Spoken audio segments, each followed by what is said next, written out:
Start करते हैं सबसे पहले अमेज़न प्राइवेट लेबल से कि what is Amazon private label. तो I request our trainers Mister Fuad और Hamid, please come forward, introduce yourself और फिर हमें इसके बारे में थोड़ा बताएं कि प्राइवेट लेबल क्या होता है। जी, अस्सलाम वालेकुम, बहुत शुक्रिया आपने इनवाइट किया। प्राइवेट लेबल बेसिकली जैसे कि एक नाम से ही वाज़ है कि ये प्राइवेट है, प्राइवेटाइज़ है।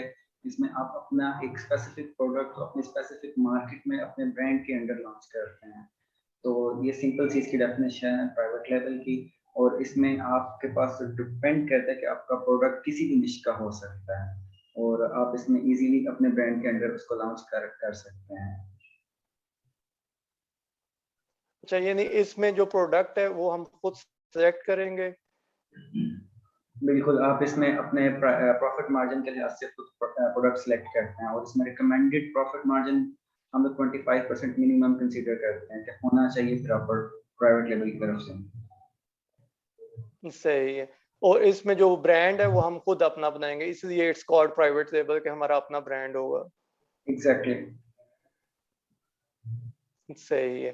चलिए, ये तो एक ब्रीफ से इंट्रोडक्शन था कि प्राइवेट लेबल से क्या मुराद है, और इसका ये है कि हमारा एक अपना ब्रांड हम ओन करेंगे जो हम रजिस्टर करवाते हैं और उस ब्रांड को हम आगे लेके चलते हैं।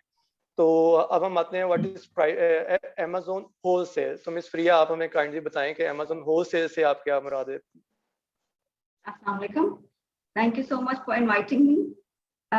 मैं आपको बताऊंगी कि होलसेल क्या है। अमेज़न FBA होलसेल, इसमें ये होता है कि आप अपना एक अमेज़न पे स्टोर फ्रंट क्रिएट करते हैं और उस स्टोर फ्रंट को क्रिएट करने के बाद आप वहाँ पे different brands, well known brands जो हैं, आप उनको सेल करते हैं उन्हीं की एस्टैब्लिश्ड लिस्टिंग पे जाके।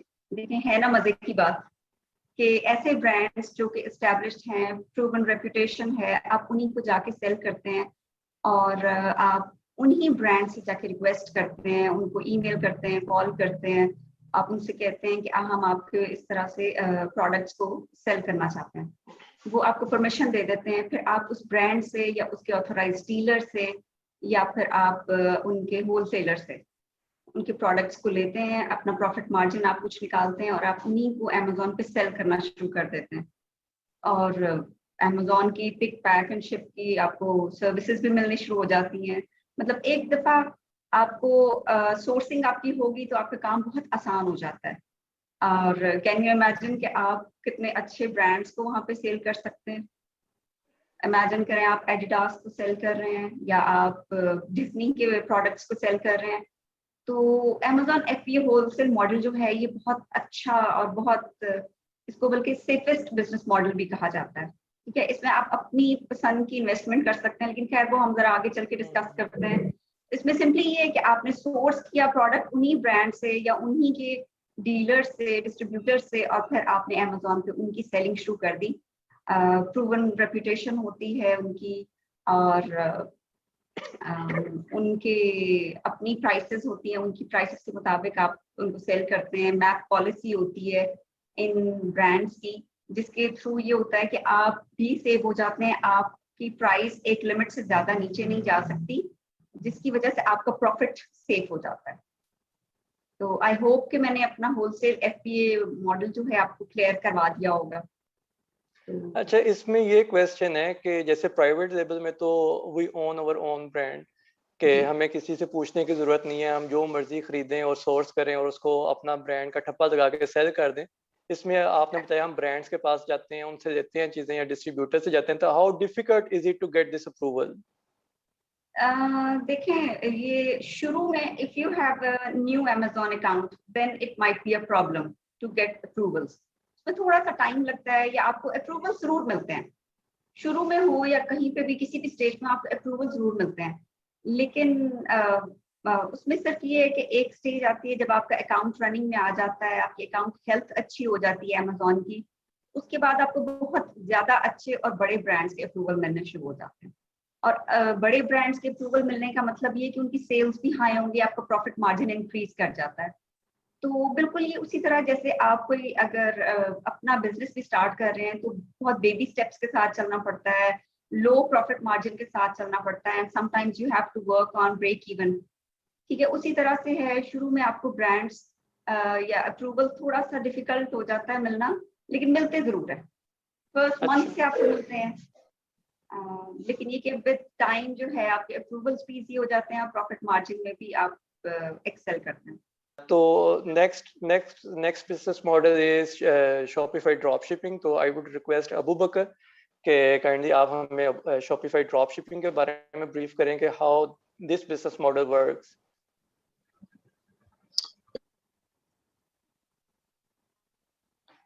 जी थैंक यू फराज भाई। शॉपिफाई का बेसिकली जो मतलब है वो ड्रॉप शिपिंग आप ले सकते हैं। ड्रॉप शिपिंग का मतलब है कि आपने कोई प्रोडक्ट एक सप्लायर से उठाई और क्लाइंट को डायरेक्ट उसको आपने सप्लाई किया, ठीक है।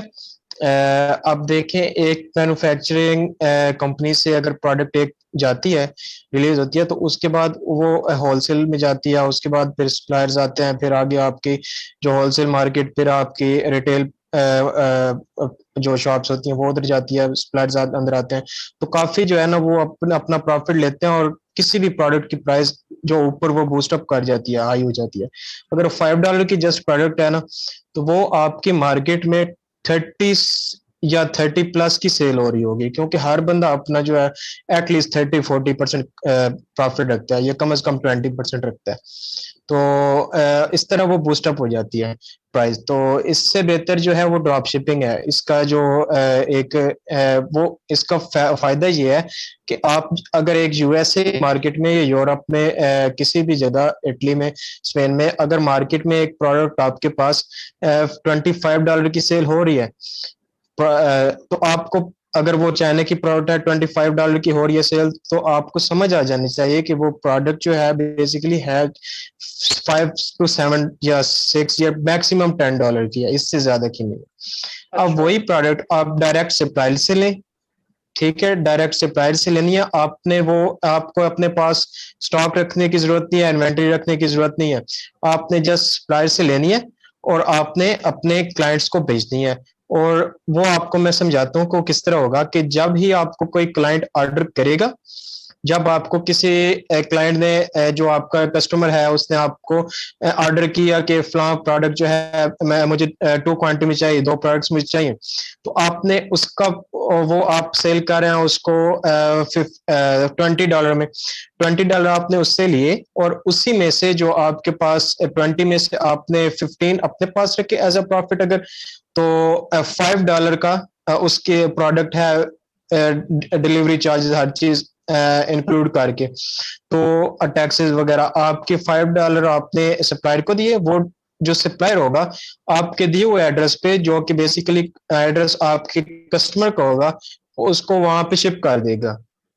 अब आपको कोई इन्वेंटरी रखने की जरूरत नहीं है, कोई आपको ऐसा नहीं होगा कि आपकी प्रोडक्ट सेल नहीं होती तो आपका जो स्टॉक है सारा जाया हो जाएगा, ये कम प्राइस में सेल करना पड़ेगा, ऐसा नहीं होगा, क्योंकि आपने स्टॉक रखे नहीं हुआ है। जब आपको ऑर्डर होना है तब आपने ऑर्डर सप्लाई को लेना है और वो आपकी जगह पे आपके क्लाइंट को भेज देगा प्रोडक्ट, ठीक है। तो आपका फिर ऐसा भी हो सकता है कि जब आपकी प्रोडक्ट अच्छी ना रहे, ठीक है, जब आपकी जिस प्रोडक्ट की सेल ना आए, तो स्टॉक में ऐसा होता है कि स्टॉक निकालना मुश्किल हो जाता है। तो इधर ऐसा नहीं होगा, सिंपल आपने शॉपिफाई का जो स्टोर है उसके अंदर प्रोडक्ट डिलीट करके किसी और सप्लायर की कोई और प्रोडक्ट जो कि विनिंग जा रही है, अच्छी जा रही है, जो एक प्रोडक्ट रिसर्च होती है, तो उससे आप जो उसके सेल्स एनालिसिस देख के तो उसका आप एक प्रोडक्ट रिसर्च करके अच्छी विनिंग प्रोडक्ट जो है ड्रॉप शिपिंग के लिए सेट करते हैं, वो आप अपने स्टोर में किसी भी टाइम ऐड कर सकते हैं। और उसके ऊपर जब भी सेल आएगी तो आप वो सेल जो है वो आपका सप्लायर आपके क्लाइंट को डायरेक्ट कर सकेगा, उसको डिलीवर कर देगा। सही। तो इसका शॉपिफाई स्टोर का बनता कैसे है? यानी हम एक सप्लायर और उसकी प्रोडक्ट्स को सोर्स करेंगे और फिर उनको मार्केट करना शुरू कर देंगे without buying any inventory at our and. हम सिर्फ मार्केटिंग करेंगे और जैसे ही ऑर्डर आएगा हम ऑर्डर प्लेस करके सप्लायर के पास वो डिलीवर करवा देंगे।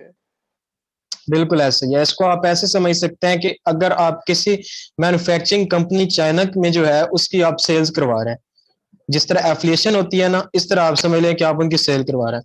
प्रॉफिट आपकी मर्जी का है। अब उनके स्टोर पे जो प्राइस है वो $5 एक प्रोडक्ट की प्राइस है, या $10 है। अब वही $10 वाली यूएसए की मार्केट में, यूरोप की मार्केट में $25 या $30 में सेल हो रही है। आपने अगर चाहें तो अपना जो एडवर्टाइजमेंट प्राइस वगैरह, सारी मार्केटिंग प्राइस, ये सब आप मैनेज करके आप कम रखना चाहें कम भी रख सकते हैं, ठीक है, क्योंकि आपको वो कम प्राइस पे मिल रही है। $30 वाली प्रोडक्ट आपको $5 में मिल रही है, ठीक है। तो आपने उसकी मार्केटिंग करनी है। जितनी ज्यादा आपकी प्रोडक्ट सेल होंगी, उतनी ज्यादा उस सप्लायर की सेल होगी, उतना ज्यादा उसके साथ आपका बिजनेस रिलेशन बढ़ेगा। जैसे ही बिजनेस रिलेशन बढ़ेगा तो आपको वो प्रोडक्ट्स बल्क में देना स्टार्ट कर देगा, क्योंकि देखिए 1 से 10 या 20 30 प्रोडक्ट्स की प्राइस जो होगी वो $10 ही रहेगी। सपोज करें $10 है तो $10 ही रहेगी।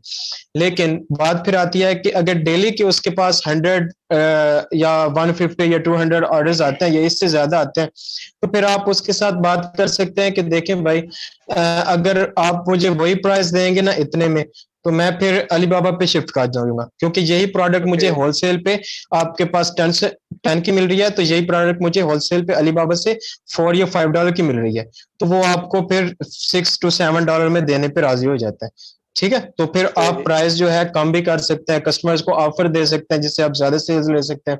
ऑफर फॉर एग्जांपल के गेट टू वन फ्री, इस तरह से, या कोई डिस्काउंट लगा सकते हैं, 25% डिस्काउंट, 50% डिस्काउंट।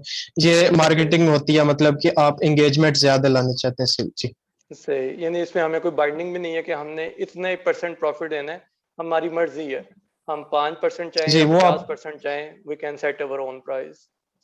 जी वो आपके मार्केटिंग एक्सपेंस पे और सब चीज डिपेंड करता है। सही। तो जब हमारा जो नेक्स्ट पॉइंट है वो इसी बारे में ही है, तो हम वापस आते हैं पीएल की तरफ, यानी प्राइवेट लेबल की तरफ। और अब जो नेक्स्ट पॉइंट हम डिस्कस करने जा रहे हैं वो ये कि मिनिमम बजट हमें कितना रिक्वायर होगा। अगर हम स्टार्ट करते हैं, ये तीनों बिजनेस मॉडल्स को हम डिस्कस करेंगे। तो let's start with PL, private label के। इसके लिए हमें कौन सी मार्केट प्लेसेस हैं जिनमें हम काम करते हैं, और क्या उनका मिनिमम बजट सबका सेम है या उनमें क्या डिफरेंस आता है, और किस मार्केट में कितना हम बजट एक्सपेक्ट कर सकते हैं। जी, अब हम लोग अपना डिफाइन करेंगे। सबसे पहले हम किस मार्केट में अपने आप को प्राइवेट लेबल एस्टैब्लिश करना चाह रहे हैं। इसमें हमारे पास जो सबसे अच्छी मार्केट है वो यूएस है। यूएस में इस टाइम सबसे ज़्यादा लीडिंग अमेज़न मार्केट यूएस है, उसके बाद second largest market that is Germany, third UK. और उस लिहाज से उस लिहाज से हमारे पास जो बजटिंग होती है वो थोड़ा सा डिफरेंट क्राइटेरिया होता है, क्योंकि हमारे पास यूएस में ज़्यादा सेल्स होती हैं और डेफिनेटली हमारे पास वहाँ पे फिर बजट भी ज़्यादा यूज़ होगा। और नॉर्मली जो हम लोग एक बजट कंसीडर करते हैं जब भी हम लोग एक नया प्रोडक्ट लॉन्च करने जा रहे हैं, तो उसमें हम लोग यूएस में कंसीडर करते हैं $12,000 मिनिमम आपका बजट होना चाहिए, और मैक्सिमम आपको इसमें जब री इन्वेंट्री करते हैं, री स्टॉक करते हैं, तो आपका फिर दोबारा से आपको इसमें 6 से 7 हज़ार के डॉलर्स इनपुट करनी पड़ती है। और जब मीन यूके और जर्मनी में जाते हैं तो हमारा बजट थोड़ा सा ऐसे कम हो जाता है, तो वहाँ की फिगर हमारी अबाउट $8,000 मिनिमम हो जाती है।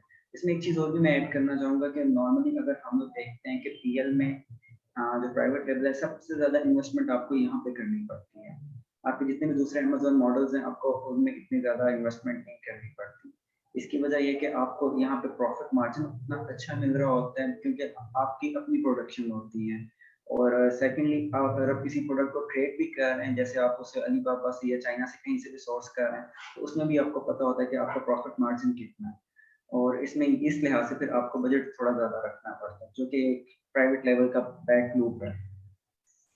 अच्छा, इसमें बजट में हम क्या चीज़ें काउंट करते हैं? जैसे एक तो इन्वेंट्री होगी, हमारी इन्वेंट्री आ जाएगी। उसके अलावा हम क्या कॉस्ट हैं या एक्सपेंसेस हैं जो हम इसके अंदर कैलकुलेट करते हैं? देखिए, सबसे पहले आप अपनी इन्वेंट्री प्राइस अंदर ऐड करते हैं, उसके बाद आपका एडवर्टाइजिंग कॉस्ट जो पीपीसी है वो भी ऐड होती है। अगर आपको प्रॉक्सी मार्केटिंग करनी पड़े तो आपको वो भी अंदर बजट में ऐड करनी होती है। और आपके थ्रू आउट रैंकिंग फेज भी अंदर इंक्लूडेड होता है, जिसमें आपको इन्फ्लुएंसर्स को भी टारगेट करना पड़ता है। ये सारी चीज़ें आपको ऐड करनी होती हैं, तो इसलिए हम लोग वन टाइम इतना हैवी बजट के साथ जाते हैं कि हमारे पास जो प्रॉक्सी मार्केटिंग है और रिव्यूज बिल्ड करने हैं, वो सब कुछ हम लोग अंदर कवर करें। सही। तो इसमें इन्वेंट्रीज भी हम काउंट करते होंगे कि एक इन्वेंट्री फॉर एग्जांपल हम पहले ही ट्राई कर रहे हैं 200 पीसेस की, तो नेक्स्ट अब हम जाएंगे ज्यादा।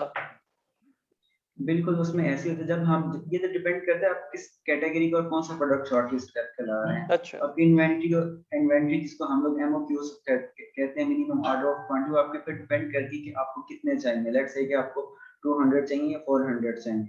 और उसमें सेकंड ये होता है कि आपने जो इन्वेंट्री रखनी थी कम से कम 2 माह की होनी चाहिए आपके पास, क्योंकि इन्वेंट्री फिर टाइम लेती है वेयर हाउस पहुंचने में, लाइव आने में, इसलिए हमें एक इन्वेंट्री एडवांस में रखनी होती है साथ में। क्योंकि इसमें ये भी सुना है कि अमेज़न पे अगर फर्ज करें हमने 200 पीसेस की इन्वेंट्री डाल दी है, वो सेल हो जाती है, तो हमें फौरन भी अमेज़न पे नहीं करता, उसमें कुछ टाइम लगता है, यानी हमें वो भी पैसे कुछ रिजर्व रखने पड़ते हैं अपनी बजटिंग में। बिल्कुल, इसलिए मैंने आपको कहा था कि पहले जब आप सेकेंडरी टाइम जब इन्वेंट्री रीस्टॉक करें तो वो भी आपने अपने पास ही पैसे उसमें इन्वेस्ट करने हैं। आप ये मत सोचें कि अमेज़न आपको सारे वापस कर देगा। हो सकता है उसमें से कुछ अमाउंट वापस आ जाए, क्योंकि मोस्टली जो नया सेलर जाता है अमेज़न उसकी पेमेंट लेट रिलीज करता है। ओके। सही, यानी कि जो ये बजट फिर हम डिफाइन करते हैं $12,000 से ऑनवर्ड यूएसए का, उसमें ये सारी चीज़ें हम काउंट करते हैं कि एटलीस्ट 2 to 3 इन्वेंट्रीज शामिल हों उसमें, बजट और एड्स कॉस्ट है या पीपीसी वगैरह कॉस्ट है, और जो भी ऊपर उसके कॉस्ट आती हैं वो सारी उसमें डली हों, कोई हिडन कॉस्ट ना हमारे पास एक्स्ट्रा से आ जाए। बिल्कुल, क्योंकि इसमें इन्वेंट्री कॉस्ट के साथ आपके पास रैंकिंग बजट भी होना बहुत ज़रूरी है। अगर आप अपना प्रोडक्ट आप रैंक नहीं कर पाएँगे तो फिर आपके पास सक्सेस रेशियो का चांस कम हो सकता है। ओके, सही। तो जर्मनी के लिए अगर करना चाहें तो उसमें क्या बजट हम काउंट करते हैं? हाँ, जर्मनी के लिए देखिए सबसे पहले आपका डिपेंड करता है प्रोडक्ट की कॉस्ट कितनी है। लेट्स से कि आपका 10 यूरो तक का प्रोडक्ट है, तो उसके लिए हम लोगों की जो एक नॉर्मल एवरेज बजट शीट होती है वो फर्स्ट टाइम इन्वेंट्री की 6 to 7,000 यूरोस की होती है। उसके बाद फिर आपको जब रीस्टॉक करना है फिर आपको अबाउट 4,000 यूरोस चाहिए। अगर आपकी प्रोडक्ट प्राइस ज़्यादा हो रही है तो फिर आपको उसकी आपकी जो बजट शीट है वो भी इस लिहाज से बढ़ती जाएगी। सही, यानी ऑन एवरेज एटलीस्ट 8,000 यूरोस एक लॉन्च के लिए कम से कम साइट पे होने चाहिए हमारे पास। बिल्कुल, बिल्कुल, ये सिर्फ आपकी फर्स्ट इन्वेंट्री है और आपको ये भी मेंटली प्रिपेयर होना चाहिए कि उसके बाद आपने जो सेकंड इन्वेंट्री मंगवानी है उसके लिए भी आपको बजट चाहिए। सही। अब हम आते हैं होलसेल की तरफ, के होलसेल को हम कितने पैसों से स्टार्ट कर सकते हैं?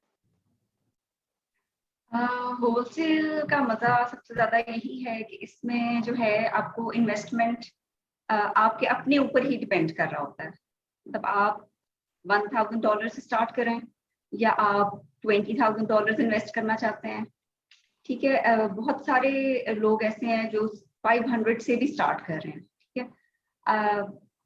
आप देखें, आपके पास ऑप्शन है कि क्या आप इनएक्सपेंसिव प्रोडक्ट्स की तरफ जाना चाह रहे हैं, $5 का प्रोडक्ट ले रहे हैं या आप $100 का प्रोडक्ट ले रहे हैं, ठीक है। It depends on you. शुरू में क्योंकि आपको अप्रूवल्स भी जरा छोटे ब्रांड से मिलते हैं, तो आप थोड़े से चीप प्रोडक्ट्स पे चले जाएं और फिर जो आपका प्रॉफिट आता जाए आप उसी को री इन्वेस्ट करते जाएं। $1,000 से आपने स्टार्ट किया है, आप मंथली इसमें 200, 500 ऐड करते जाएं। It's up to you. लेकिन वही बात है कि अगर आप ज्यादा इसमें इन्वेस्ट करेंगे, $5,000, $10,000 से आप स्टार्ट करेंगे, तो आपका मंथली जो है वो प्रॉफिट मार्जिन भी अच्छा होगा। और फिर इवन देन आप इसको जो है ना री इन्वेस्ट करते जाएं और अपनी इन्वेस्टमेंट को बढ़ाते जाएं। और इसमें तो मैं ये कहूँगी स्काई इज द लिमिट, क्योंकि हम लोग कभी भी नहीं जान सकते कि एक मार्केट में कितने ब्रांड्स हैं और हम कितने ब्रांड्स में इन्वेस्ट कर सकते हैं। उनकी आगे hundreds and thousands of products होती हैं, ठीक है। आप उनमें चाहे आप पेन्स में निकालें अपना प्रॉफिट मार्जिन, चाहे आप डॉलर्स में निकालें, कुछ ऐसे भी प्रोडक्ट्स हैं जो आपको 50 पेन्स देंगे प्रॉफिट, लेकिन कुछ ऐसे भी प्रोडक्ट्स हैं जो आपको $20 का प्रॉफिट पर प्रोडक्ट दे देंगे। अच्छा। तो वही बात है कि it depends on you, your hard work. I must say good luck भी होगी, डेफिनेटली अल्लाह का साथ होता है इसमें। लेकिन ये कि आप छोटे बजट से इसको स्टार्ट कर सकते हैं। अगर आप रिस्क फ्री भी होना चाह रहे हैं, आपके पास इन्वेस्टमेंट भी इतनी नहीं है, आप अपना बिजनेस स्टार्ट करना चाह रहे हैं, वो भी अमेज़न पे, तो सुनने में तो ऐसे ही लगता है कि you can never start a business on Amazon, but wholesale makes it possible for you. यानी कि हम होलसेल में कम से कम पैसों में अपना ट्रायल कर सकते हैं और उसको फिर अपस्केल करना चाहें तो जितने मर्जी उसमें पैसे इन्वॉल्व कर दें, लेकिन on average what is your experience के कितने कम से कम होने चाहिए कि जिनसे एक अच्छा अकाउंट या अच्छी एक स्टोर जो ना एक अच्छा रौनक वाला भी हो जाए और थोड़ी सी प्रॉफिटेबिलिटी भी आनी शुरू हो जाए, क्योंकि जैसे आपने बताया था कि इसमें प्रॉफिटेबिलिटी जरा कम है प्राइवेट लेबल की निस्बत, तो कितने परसेंट इस पे आप काउंट कर सकते हैं? ठीक है। अच्छा, इसमें इन्वेस्टमेंट जो सजेस्टेड है वो 5 to 10,000 डॉलर्स जो है ना वो स्टार्टिंग में आपके हों तो अच्छा है। इससे ज्यादा मैं इसलिए नहीं कहूंगी क्योंकि आप खुद भी थोड़ा सा रिस्क फील कर रहे होते हैं, आपको ब्रांड अप्रूवल्स भी जरा आहिस्ता आहिस्ता मिल रहे होते हैं, तो 5 to 10,000 is a good amount to start your business. और इसमें अगर आप प्रॉफिटेबिलिटी की बात कर रहे हैं तो समटाइम्स 8% भी है, 8% से लेके 15 तो बहुत एक नॉर्मली आप आराम से अपनी निकाल सकते हैं प्रॉफिट मार्जिन। अच्छा। लेकिन समटाइम्स ये होता है कि अगर आपको अच्छा प्रोडक्ट को मिल गया तो वो 25% भी दे सकता है। तो इसमें कोई वो नहीं है कि एक हम लोगों के माइंड में है कि 10 to 15 जो है ये आपकी प्रॉफिटेबिलिटी होगी। प्रॉफिट मार्जिन 10 to 15 एक एवरेज सा है, लेकिन उसमें आप मेंटली प्रिपेयर रहें कि ये 10 से कम भी हो सकता है, 8% भी हो सकता है और 15 से ज्यादा भी हो सकता है, 20% भी हो सकता है। ठीक है, it depends on your product hunting कि आप किस तरह के प्रोडक्ट्स हंट कर रहे हैं या किस तरह के ब्रांड से आप अप्रूवल ले रहे हैं और किस रेंज में आपका प्रोडक्ट है। मीन्स कि क्या आप $5 वाले प्रोडक्ट पे जा रहे हैं या $50 वाले प्रोडक्ट पे जा रहे हैं, तो it depends on many factors. तो वेरिएशन है 8 to 20% आपका आ जाता है। और उसमें होता भी यही है कि आपके पोर्टफोलियो में हर तरह का प्रोडक्ट होता है, मतलब एक प्रोडक्ट जो है वो आपको 8% प्रॉफिट दे रहा है। ठीक है, 8 से कम तो आप चूज ही ना करें, तो आप सिलेक्शन ही ऐसे प्रोडक्ट की करें, आप 8% वाला भी चूज ना करें। ठीक है, आप 15% वाला करें। लेकिन कुछ प्रोडक्ट होते हैं जो आपको ज्यादा प्रॉफिट मार्जिन दे रहे होते हैं, कुछ ऐसे प्रोडक्ट्स भी होंगे आपके उसमें स्टोर फ्रंट पे जो आपको जरा कम प्रॉफिट मार्जिन दे रहे हैं। तो at the end of the month आपके फॉर एग्जांपल अगर 10 SKUs आप सेल कर रहे हैं तो वो उनका एवरेज एक आपके सामने प्रॉफिट मार्जिन आ जाता है। ठीक है, तो ऐसे भी केसेस हैं जिनमें 30% प्रॉफिट वाले भी प्रोडक्ट्स रखे हुए हैं लोगों ने और 8% वाले भी रखे हुए हैं, तो वो एक एवरेज 10 to 15% कह दिया जाता है। सही, नहीं पूरा एक पोर्टफोलियो है जिसको हम कैरी ऑन करते हैं और ऑब्वियसली ये हमें थोड़ा रूम भी देते होंगे हमारे सप्लायर के साथ नेगोशिएट करने में कि हम अच्छे प्रोडक्ट्स के साथ अगर बुरे भी दे रहे हैं तो हमें अच्छे मार्जिन वाले प्रोडक्ट्स भी दें। जी बिल्कुल, इस तरह से आपके लिए उनके साथ नेगोशिएट करना भी इजी हो जाता है अगर आप हर रेंज के प्रोडक्ट ले रहे हैं, हर तरह से ले रहे हैं। सही।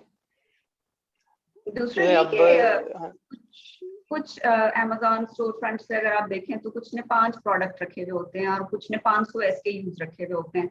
Now it all depends on you. ठीक है, वो स्केलेबिलिटी वाली बात आ जाती है कि आप कितना एक्सपैंड करना चाहते हैं, कितनी वेरिएशन रखना चाहते हैं। जितना आप एक्सपैंड करेंगे आप रिस्क फ्री होते जाते हैं, आपका profit margin makes a big difference between PL and wholesale कि PL में हम एक प्रोडक्ट के ऊपर इतने इन्वेस्ट कर रहे होते हैं और होलसेल में हम उतने पैसों में एक अच्छी रौनक वाली शॉप अपनी क्रिएट कर सकते हैं।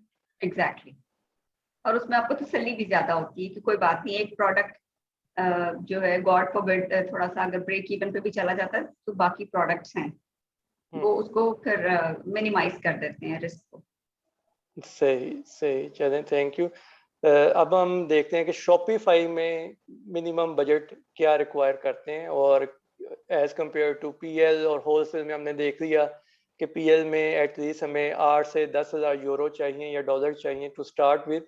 इसी तरह होलसेल में we can start with any amount of our choice like 500 euro, $1,000 या $5,000 हम हर अमाउंट कर सकते हैं। तो अब शॉपिफाई में अबू बकर आप क्या सजेस्ट करते हैं कि what is the minimum budget required? जी जी फराज भाई, तो शॉपिफाई का जो सीन है वो इससे डिफरेंस है, ऐसे ये अमेजोन और ये इससे डिफरेंट है क्योंकि इधर इतना आपको बजट नहीं चाहिए होगा।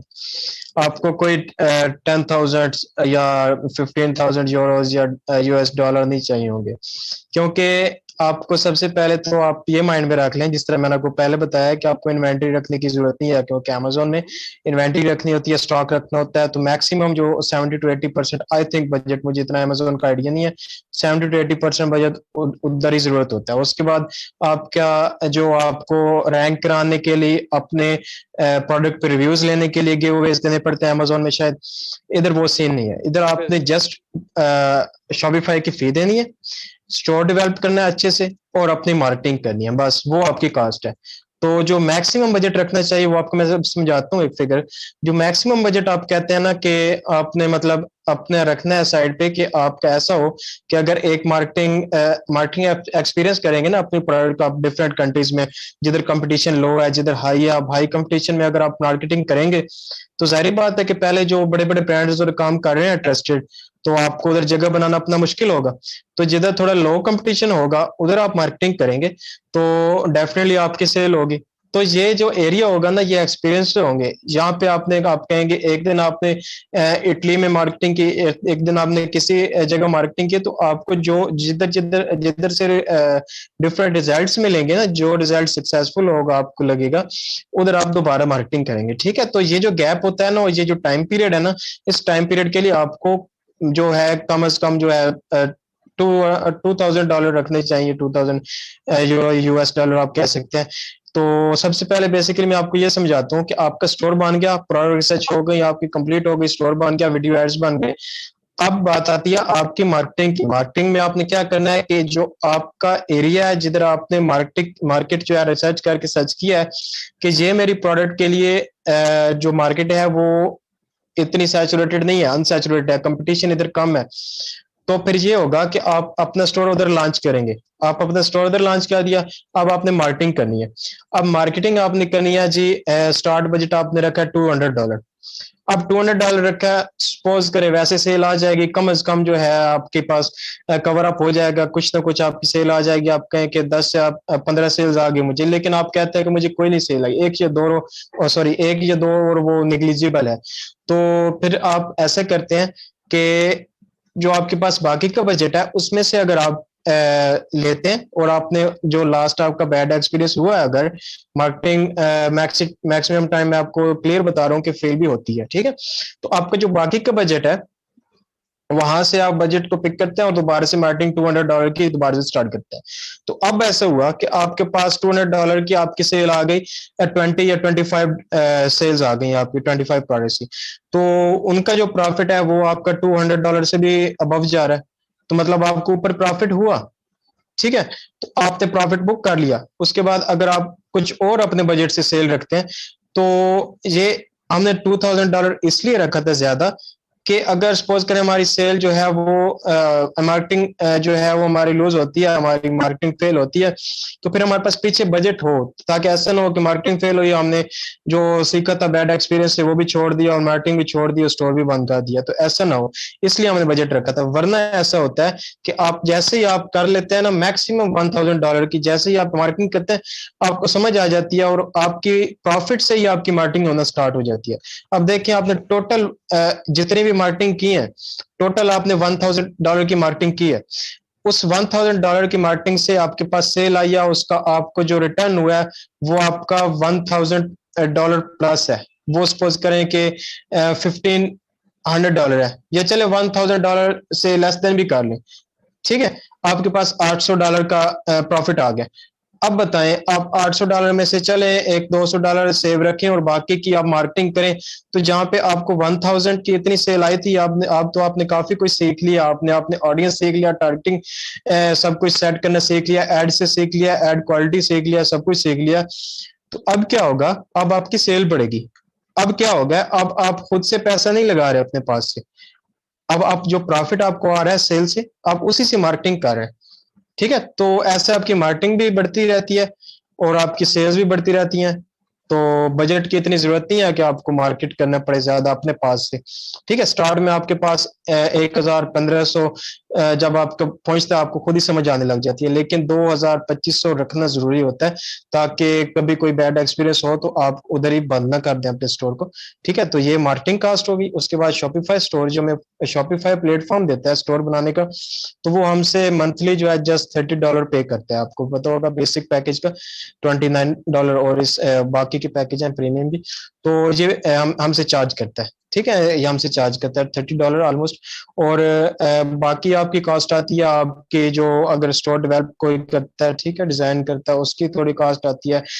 स्टोर उसकी कंटेंट राइटर की कॉस्ट आती है, डिस्क्रिप्शन वगैरह लिखनी है उसकी, उसके अच्छे कीवर्ड्स हो तभी रैंक होती है। और एक और चीज कि अमेजोन में ये होता है कि आपको रिव्यूज जो होते हैं, आपके रिव्यूज आपको लेने पड़ते हैं गिव अवेज दे के स्टार्ट में, क्योंकि आपके पास 0 रिव्यू होता है तो 0 रिव्यू पे कोई अगर ऑर्डर नहीं करता तो आपको स्टार्ट में अपना पोर्टफोलियो बनाने के लिए आप कह सकते हैं कि आपको रिव्यूज लेने पड़ते हैं। ठीक है, लेकिन इधर ऐसा नहीं होता, इधर आप जितने मर्जी रिव्यूज ऐड करना चाहें वो आप कर सकते हैं। इधर ये होता है कि आपकी शॉपिफाई की एप्स आपको मिलती हैं, आप एक प्रोडक्ट में 500 1000 जितने रिव्यूज आप ऐड करना चाहें कर सकते हैं। अली एक्सप्रेस के जितने सप्लायर्स के रिव्यूज होते हैं ना, अली एक्सप्रेस के सप्लायर्स को जितने लोगों ने रिव्यूज दिए होते हैं 5 स्टार 4 स्टार, वो अपनी मर्जी से आप ऐड कर सकते हैं। और आपने रिव्यूज ऐड कर दिए, सेल्स आ गई, मजे की बात। आपका बैड एक्सपीरियंस हुआ, किसी ने रिव्यू आपको दिया 1 स्टार दिया 2 स्टार दिया, तो वो आपके कंफर्म करने से पहले वो आप अप्रूव नहीं होगा और आपकी वेबसाइट पे पब्लिश नहीं होगा रिव्यू। आप 1 स्टार को 2 स्टार 3 आप 1 2 स्टार को 5 भी कर सकते हैं और वहां से आप कमेंट एडिट कर सकते हैं और पोस्ट कर सकते हैं, वो पिक बना के भेजता है। और एक और चीज कि फिर आप उससे सीखते हैं, आपको उससे सीखने का मौका भी मिलता है और आपकी प्रोफाइल भी खराब नहीं होती, आपकी स्टोर की जो रेटिंग होती है वो भी खराब नहीं होती और आप वहां से सीखते हैं। ऐसा नहीं है कि अगर आप प्रोडक्ट कुछ दिखा रहे हैं और भेज कुछ रहे हैं तो फिर आप ड्रॉप शिपिंग में सक्सेसफुल नहीं हो सकते, क्योंकि हमें डेली क्लाइंट्स ढूंढना आसान नहीं है, मुश्किल है। हम डेली क्लाइंट्स ढूंढे, ठीक है। इससे ज्यादा हमें जो सेल आती है वो हमें रिटर्निंग क्लाइंट से आती है, रिटर्निंग कस्टमर से आती है, जो हमारे बार बार ऑर्डर कर रहे होते हैं, एक मंथ में 10 ऑर्डर 15, उनको पता है ये नीचे है, ये स्टोर है इसका, तो वो हमें ऑर्डर करते हैं। अब डेली हम मार्केटिंग कर रहे हैं तो मार्केटिंग हम कब तक करेंगे? मार्केटिंग करने के लिए हम स्टार्ट में मार्केटिंग करनी पड़ती है। तो एज अ ब्रांड अगर चलना है आपको तो थोड़ा कम प्रॉफिट में और अच्छी क्वालिटी की अगर चीज देंगे तो सेल भी ज्यादा होती है और आपका जो है वो एक ब्रांड टाइप भी बनता है और उसके रिटर्निंग कस्टमर्स क्लाइंट्स भी ज्यादा आते हैं आपके शॉपिफाई स्टोर के। यानी एक तो मैक्सिमम बजट जो मैंने आपको बताया कि होल्ड रखना है वो आपने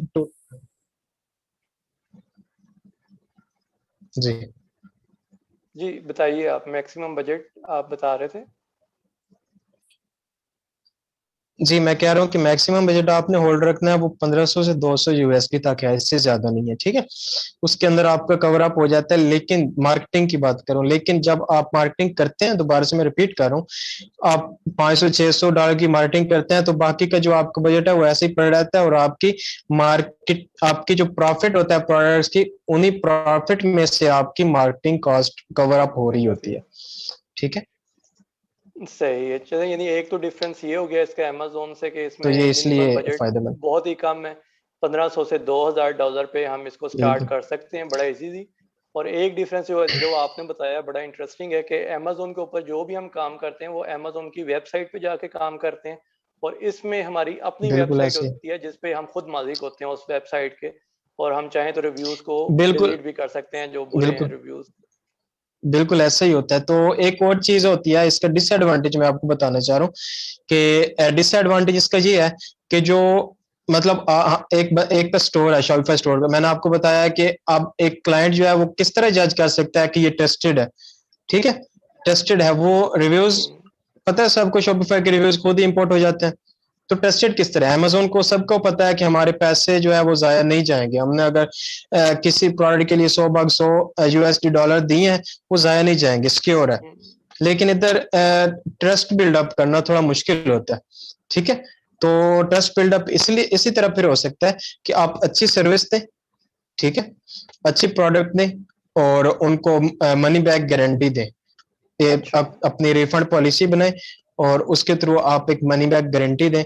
ऐसा नहीं हो कि आपने प्रोडक्ट भेज दिया कुछ और, उससे रिव्यू दिया 1 स्टार रिव्यू दिया और आपने एडिट करके 5 स्टार का दिया, आपके मजे हो गए, आपके पास प्रॉफिट आ गया, लेकिन वो तो बंदा दोबारा नहीं आएगा, ठीक है, यानी आपकी एक सेल सक्सेसफुल दोबारा नहीं होने के होगी। लिए हो ये सकता है वो बहुत उसने ज़रूरी है, आज, ये बहुत ज़रूरी है कि हम अच्छा स्टोर बिल्डअप करें, बिल्कुल अच्छी ऐसे ही, प्रोडक्ट दें और जो ना क्वालिटी दें। हम ये ना सोचें कि हम बिल्कुल खुद हैंडल करें तो हम जो बिल्कुल मर्जी ऐसे ही है, करते जाएं।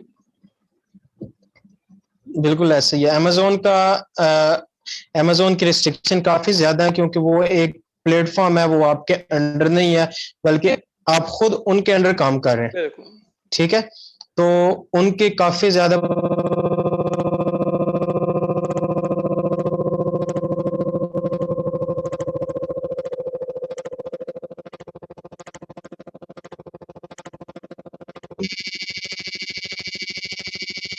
कम से कम 500-600 की मार्केटिंग के बाद आपको अच्छी सेल आने लग जाती है।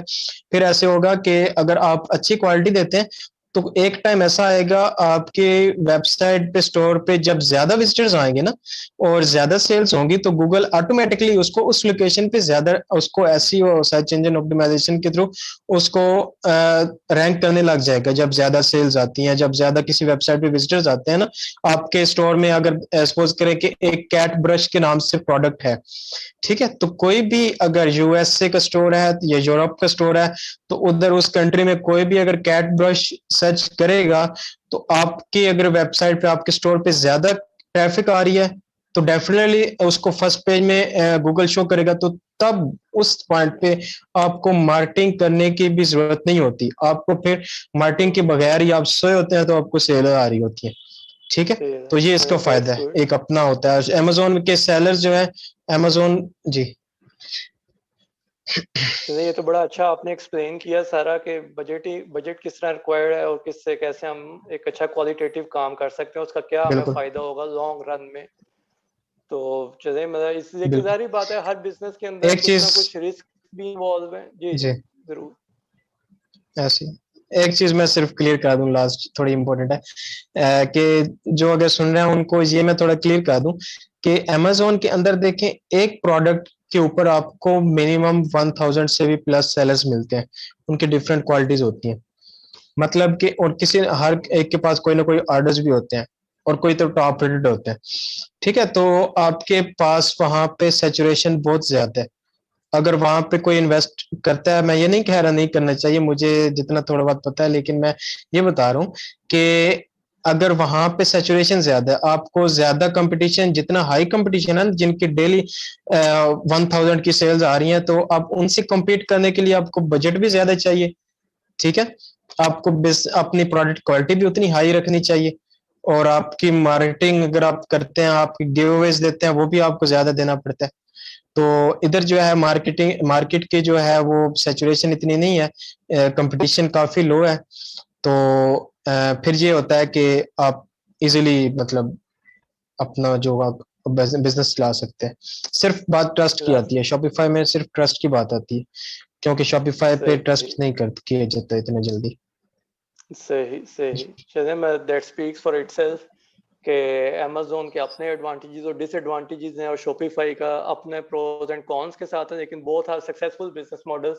बिल्कुल अभी ऐसे, जैसे हम डिस्कस कर रहे हैं कि इसमें रिस्क भी इन्वॉल्व हैं, इसमें मतलब हर्डल्स भी, लॉस की पॉसिबिलिटीज भी इन्वॉल्व हैं। तो अब हम ये डिस्कस करेंगे कि तीनों बिजनेस मॉडल्स में क्या रिस्क इन्वॉल्व है और उसमें किस तरह से लॉस हम काउंट कर सकते हैं। तो हम फिर वापस आते हैं पीएल की तरफ, फवाद और हामिद की तरफ, कि वो हमें थोड़ा सा बताएं कि अमेज़न प्राइवेट लेबल में कौन से रिस्क इन्वॉल्व हैं और उसमें कितना लॉस हमें हो सकता है। कि लेट्स सपोज कि हम $10,000 के साथ एक पीएल को प्लान करते हैं, तो उसमें हमारे पास रिस्क फैक्टर क्या है और लॉस ऑप्शंस या लॉस की जो पॉसिबिलिटीज हैं वो क्या है। मतलब 100% लॉस है या उसमें कितने परसेंट तक हमें लॉस हो सकता है, या हम किस तरह से इन चीज़ों को कवर कर सकते हैं। जी अस्सलाम वालेकुम। अच्छा, तो पीएल की अगर हम बात करें तो जैसा कि फवाद भाई ने बताया कि पीएल अमेज़न पे ऐसा बिजनेस मॉडल है जिसमें इन्वेस्टमेंट सबसे ज़्यादा इन्वॉल्व है, क्योंकि उसमें हम अपना एक ब्रांड बिल्डअप करने जा रहे होते हैं और एक ही प्रोडक्ट पे हमारी इन्वेस्टमेंट होती है। तो उसमें हमें जब कोई भी प्रोडक्ट की सिलेक्शन करनी होती है तो हमने उस प्रोडक्ट का एनालिसिस करना होता है, ठीक है, कि प्रोडक्ट की लास्ट 4-5 ईयर्स में क्या सेल्स हैं, उस पे सेलर जो बैठे हुए हैं वो उनकी सेल हिस्ट्री क्या है और वो को कितने बड़े ब्रांड है। एज अ न्यू सेलर हम उन ब्रांड को compete कर सकेंगे या नहीं कर सकेंगे। तो जिस तरह बाकी पीएल में कहा जाता है कि इसमें बजट बहुत ज़्यादा इन्वॉल्व है, तो इसमें प्रॉफिट मार्जिन की जो रेशियो है बाकी सब बिजनेस मॉडल में 25 से 30% काउंट की जाती है। मीन के अगर हम देखें कि हम 10,000 या 15,000 की इन्वेस्टमेंट करने जा रहे हैं तो उसमें प्रॉफिट मार्जिन की जो हमारी कैलकुलेशन होती है वो 25 से 30% से कम की नहीं होती। तो अच्छा। बहरहाल मैं लॉस की तरफ आता हूँ इस मॉडल के। तो इसमें जैसे कि डिफाइन किया हमने कि हमारी जो मेन इन्वेस्टमेंट होती है वो एक तो इन्वेंट्री पे होती है और सेकंड इन्वेस्टमेंट होती है हमारी वो एडवर्टाइजमेंट पे होती है, ठीक है। तो इन्वेंट्री जो है हमने 2 से 3 माह की स्टोर करनी होती है पीएल में। तो लेट्स सपोज कि मैं कहता हूँ कि एक प्रोडक्ट हम करने जा रहे हैं जिसका बजट है अबाउट 10,000 to 12,000 के राउंड। तो हम उसकी इनिशियल जो इन्वेंट्री ऑर्डर करेंगे 2 से 3 मंथ के लिए, ठीक है, तो उसकी इन्वेंट्री कॉस्ट अराउंड हमें $3,000 के राउंड में पड़ेगी, ठीक है। तो उसके बाद जब हम उस प्रोडक्ट को लॉन्च करने जाते हैं तो उसमें हमें एडवर्टाइजमेंट भी इन्वॉल्व होगी अबाउट 1,000 या $500 पर मंथ जो है हम पीपीसी या फेसबुक एड्स वगैरह इसके रन करते हैं, ठीक है। तो लॉस में लेट्स सपोज कि हमारी प्रोडक्ट की डिमांड नहीं है मार्केट में या जो हमने सोर्स की थी प्रोडक्ट, ठीक है, हम अपनी प्राइस में या जो मार्केट में सेलर्स बैठे हुए हैं उनके साथ compete नहीं कर पा रहे। तो इस सिनेरियो में ये होता है कि या तो हम प्रोडक्ट को अपनी को ब्रेक इवन पे ही सेल कर देते हैं या उस प्रोडक्ट को 30% 20% लॉस पे सेल कर देते हैं। इट्स मीन के जो हमारा लॉस अगर कैलकुलेट करें मीन के $3,000 की इन्वेंट्री में, तो 20% to 30% इन्वेंट्री में लॉस आ जाएगा। मीन के अबाउट $1,000 इन्वेंट्री का लॉस है और अगर हमने 1 to 2 मंथ में एडवर्टाइजमेंट पे हमने 1,000 का बजट लगाया तो मीन के 1,000 हमारा वो लॉस है। तो ओवरऑल 1 to 2,000 का लॉस पर लॉन्च हम कंसिडर कर सकते हैं प्राइवेट लेवल।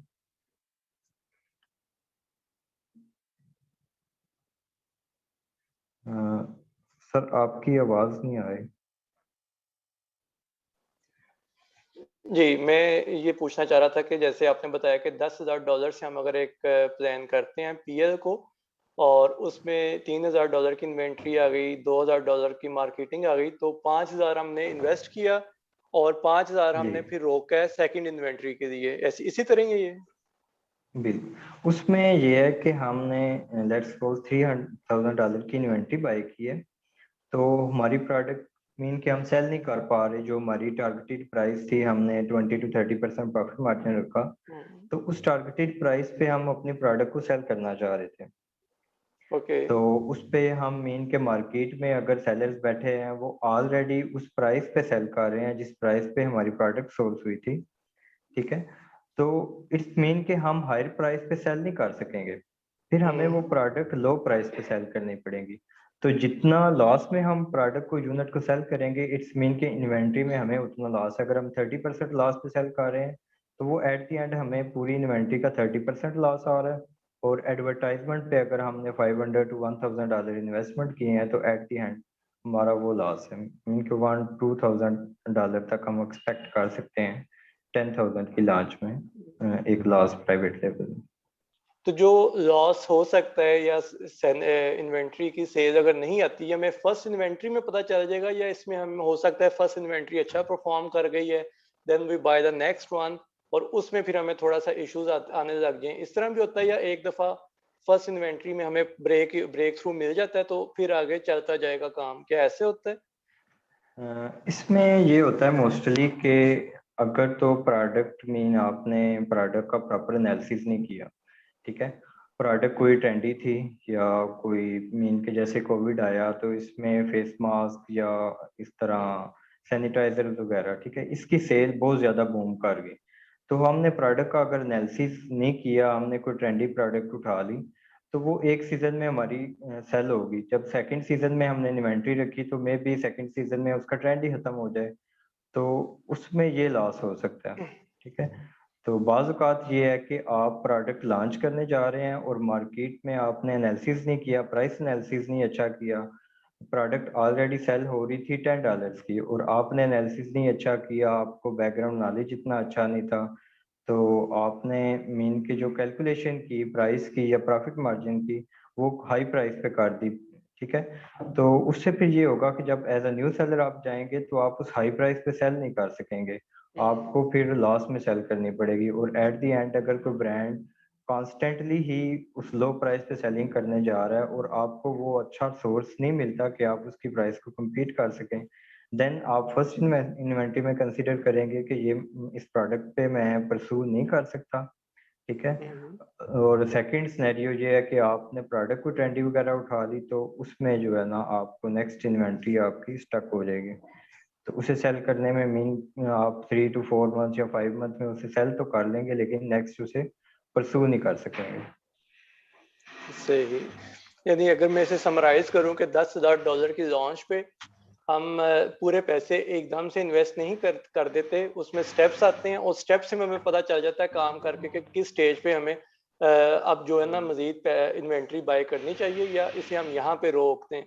तो that counts for our loss, के अगर हमें नज़र आता है कि लॉस में जा रहे हैं तो हम वहाँ पे रोक के उसे सेल करते हैं, तो फ्रॉम $10,000 हमारा जो लॉस है वो तकरीबन 20% या 30% मैक्सिमम होगा, इससे ऊपर लॉस नहीं जाता कि $2,000 से $3,000 का हमें लॉस होगा। और विद इन दैट लॉस हम इस पोजीशन में होंगे कि हम ये फैसला कर रहे हैं कि हमने इसे परस्यू करना या नहीं करना। चलिए अब वी जंप टू होलसेल, के होलसेल में ये क्लेम किया जाता है कि it's the safest model, safest business model. और जहाँ तक मैं बिजनेस को समझाऊँ तो nothing is safe in business, लेकिन होलसेल में ये बहुत कहा जाता है कि wholesale is one of the safest business model, के आप उसमें किस तरह से अपने आप को सिक्योर कर सकते हैं। तो ये जानना चाहूँगा मैं मिस प्रिया से भी कि किस तरह से आप ये क्लेम करते हैं होलसेल के अंदर के it's the safest business model, और इसमें कोई लॉस या क्या परसेंटेज है लॉस की कि जिसे जो हम इसे इतना प्रेफर करते हैं। देखें, जहां तक बात है चैलेंजेस की और रिस्क की, तो वो तो होलसेल में भी हैं। ठीक है, लॉस की आप बात करते हैं तो लॉस इसमें बहुत कम हो जाता है। लॉस किस तरह से हो सकता है? जब देखें आपकी रिसर्च, वही मैं बात कहूंगी कि आपने प्रोडक्ट की अगर बैकग्राउंड देखी है, कुछ मंथ्स की हिस्ट्री देखी है, आपने प्रोडक्ट हंटिंग अगर अच्छी तरह से कर ली है, तो आप रिस्क फ्री हो जाते हैं एटलीस्ट 90%। ठीक है, अच्छे बुरे वक्त का तो कुछ पता नहीं होता है, लेकिन ये है कि इसमें इसीलिए आपकी रिसर्च पे बहुत फोकस किया जाता है कि आप अच्छे से अच्छा प्रोडक्ट सिलेक्ट करें। उसके लिए आपको डिफरेंट टूल्स मिल जाते हैं, उन टूल्स से आप किसी भी तरह से जाके अमेज़न से उस प्रोडक्ट की हिस्ट्री, उसके इंफॉर्मेशन सब कुछ ले लेते हैं। नंबर ऑफ सेलर्स आ जाते हैं आपके सामने। एक बाय बॉक्स रोटेशन होती है, मींस बाय बॉक्स रोटेशन का मतलब है कि किस सेलर को उस वक्त सेलिंग की परमिशन मिली हुई है अमेज़न से, कौन सेल कर रहा है। आप वो देखते हैं कि क्या एक ही सेलर है, बड़ा सेलर है जो कि बैठा हुआ उस प्रोडक्ट को धड़ाधड़ बेच रहा है और बाकी 10 सेलर्स जो हैं वो बस मुंह उठा के उसको देख रहे हैं। ठीक है, ऐसा प्रोडक्ट अगर है, बहुत अच्छा प्रॉफिट मार्जिन दे रहा है, लेकिन आप बाय बॉक्स रोटेशन देख के उस पे नहीं जाएंगे। ठीक है, यहीं पे जब आप रिसर्च इस तरह से करते हैं तो आपका लॉस ऑब्वियसली कम हो जाता है। आप प्रोडक्ट ही ऐसे सिलेक्ट नहीं कर रहे जिसमें आपको है कि इसका सेल होने का प्रॉब्लम हो जाएगा, ये इस मंथ सेल नहीं हो सकेगा, इसकी स्टोरेज कॉस्ट नेक्स्ट मंथ से हमें अमेज़न से पड़ जाएगी। इस तरह की चीजें, मतलब प्रोडक्ट हंटिंग अगर आपने अच्छे तरीके से कर ली तो आपका लॉस के चांसेस बहुत कम हो जाते हैं। तो कितने परसेंट हम काउंट कर सकते हैं अगर लॉस होता है तो क्या होगा? $5,000 की हम इन्वेस्टमेंट करना चाहते हैं। देखें, लॉस क्यों होगा?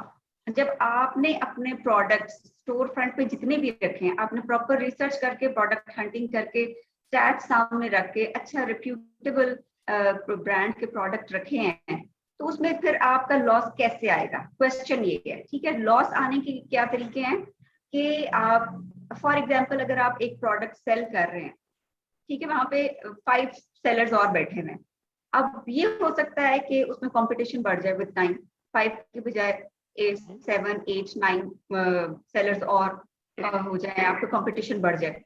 उससे ये होगा कि आपके नंबर ऑफ यूनिट्स हैं आपने सेल करने उस मंथ अमेज़न, उसमें थोड़ा सा फर्क पड़ जाता है। या ये हो सकता है कि उस प्रोडक्ट पे आपकी प्राइस वॉर शुरू हो गई है। ठीक है, प्राइस वॉर शुरू होने का मतलब है कि आपने एक प्रोडक्ट जो $30 की थी, ठीक है, आपने खरीदी 25 तो नहीं, आपने 20 की ली, बाकी FBA कॉस्ट है, रेफरल कॉस्ट है, जो भी अमेज़न को आप पे कर रहे हैं, उसमें आपका $3 का फॉर एग्जांपल आपका जो है प्रॉफिट आ रहा है। तो उसमें अब प्राइस वॉर शुरू होने से वो $30 से कम होती जा रही है। वहां पे you are going to face the loss. उसमें ये हो सकता है कि जो आपको $3 बच रहे हैं, वो $3 प्राइस वॉर की वजह से चले गए। ठीक है, अब उसकी प्राइस अगर और मजीद कम हो रही है, आप ब्रेक इवन पे आके खड़े हैं, मजीद कम हो रही है, तो वो 27 पे आई, 26 पे आई, 25 पे आई, इस तरह आप 10% तक का लॉस एक्सपेक्ट कर लें। ठीक है, इससे ज्यादा होता नहीं है प्रैक्टिकली, अभी तक इस तरह से नहीं हुआ, लेकिन रेयर केसेस में यही है कि 10% तक जो है वो लॉस आप सोच सकते हैं। और उसकी रीजन यही है कि प्राइस वॉर, उसमें भी आप इस तरह से इस चीज को अवॉइड कर सकते हैं कि आप उन प्रोडक्ट्स पे जाएं जिन पे मैप पॉलिसी हो। मतलब there are things to counter all these challenges. बात वही है कि अगर आप प्रॉपर स्टडी करके, प्रॉपर रिसर्च करके जाते हैं, तो आपका लॉस के चांसेस वैसे ही बहुत कम हो जाते हैं। यही तो होलसेल की मजे की बात है कि इसमें आपके पास इस तरह की ऑप्शंस होती हैं जो कि आई थिंक दूसरे मॉडल्स में शायद ना हो। ठीक है, क्योंकि आप वही बात है कि नोन ब्रांड्स के पास जा रहे हैं, हर चीज आपके सामने पड़ी हुई है, स्टैट्स खुले में है, हर चीज आप देख सकते हैं, तो फिर आप ऐसे प्रोडक्ट्स ही क्यों चूज करें। हाँ, वो एक चीज अलग है कि नंबर ऑफ सेलर्स इंक्रीज कर गए, तो वहां पे आपका कंपटीशन बढ़ जाता है। उसमें भी ये कि अगर आप फॉर एग्जांपल आपका शेयर था इस मंथ के लिए 50 यूनिट्स का, और आपने 50 यूनिट्स लेके अमेज़न के वेयर हाउस पे रखवाए हैं, लेकिन कंपटीशन बढ़ने की वजह से वहां पे आपका उस मंथ का 30 यूनिट्स का हो गया कोटा, तो 20 यूनिट्स की आपको स्टोरेज कॉस्ट पड़ सकती है। बट वही बात है कि ये यूनिट्स भी नेक्स्ट मंथ निकल जाएंगे, आपको उनका लॉस तो नहीं बेयर करना, सिर्फ स्टोरेज कॉस्ट आपको पड़ सकती है। इस तरह के मिनिमल से आपके लॉसेस हो सकते हैं जिनको आपको फेस करना पड़े होलसेल में। लेकिन वही बात है कि जब आपके पास ऑलरेडी काफी सारे SKUs पड़े हों, तो वो उन्हीं के अंदर एक आधे प्रोडक्ट का अगर इस तरह का सीन चल भी रहा है, तो वो सब कुछ कवर हो जाता है उसमें। सही है। चलिए, यानी कि it's quite challenging when it comes to price war और प्रोडक्ट सिलेक्शन, लेकिन once you have done it, और उसके फिर आपके पास ऑप्शन है कि आप अपनी मर्जी की प्रोडक्ट सेलेक्ट करते हैं, ब्रांड को सेलेक्ट करते हैं, और definitely you go for the maximum profitability. लेकिन स्टिल के चले लोगों के जहन में ये चीज़ आनी चाहिए कि इट्स स्टिल अ बिजनेस, और इसमें भी लॉस की ऑप्शन है, even though it's very minimal, कि कंसीडरिंग एनी अदर बिजनेस के लॉस ऑप्शन, लॉस पॉसिबिलिटी या लॉस रेशियो इज ओनली 10%, तो जो कि बहुत ही मतलब आज की दुनिया में बहुत ही कम समझी जाती है। और that speak for the benefit of wholesale program, के इसमें उन लोगों को आना चाहिए जो इतना दिल गुर्दा नहीं रखते कि वो ज्यादा लॉस बर्दाश्त कर सकते हो, तो वो इस पे आए, आके काम करें। टाइम कंज्यूमिंग हो सकता है थोड़ा सा ये हो तो, लेकिन ये कि आफ्टर फ्यू मंथ्स ये स्टेबल हो सकता है और अर्निंग स्टार्ट की जा सकती है इजीली से, बगैर किसी बड़े लॉस का सोचे हुए। जी बिल्कुल। इसके चैलेंज में एक ये चीज भी आ सकती है कि समटाइम्स आपको ब्रांड के साथ रिलेशनशिप डेवलप करने के लिए या अप्रूवल लेने के लिए कुछ चीजें शुरू में आपको बल्क में आपको परचेज करनी पड़े। वो फिर आप ऐसे कर सकते हैं कि आप उसको अमेज़न के वेयर हाउस पे ना रखें, आप कहीं और किसी और वेयर हाउस पे या प्रेप सेंटर्स में रखें, तो वो एक आपको हो सकता है। लेकिन ये कि अगर आप बल्क में उठा रहे हैं तो ऑब्वियसली आपको वो चीप प्राइस पे मिल रहा हो। जहाँ पे क्वांटिटी ज्यादा होती है वहां पे प्राइस कम हो जाती है। तो इस तरह की छोटी छोटी चीजें आती हैं। Obviously it's a business model, तो इसमें सारा कुछ साथ साथ ही है, सिर्फ percentage of loss is very low.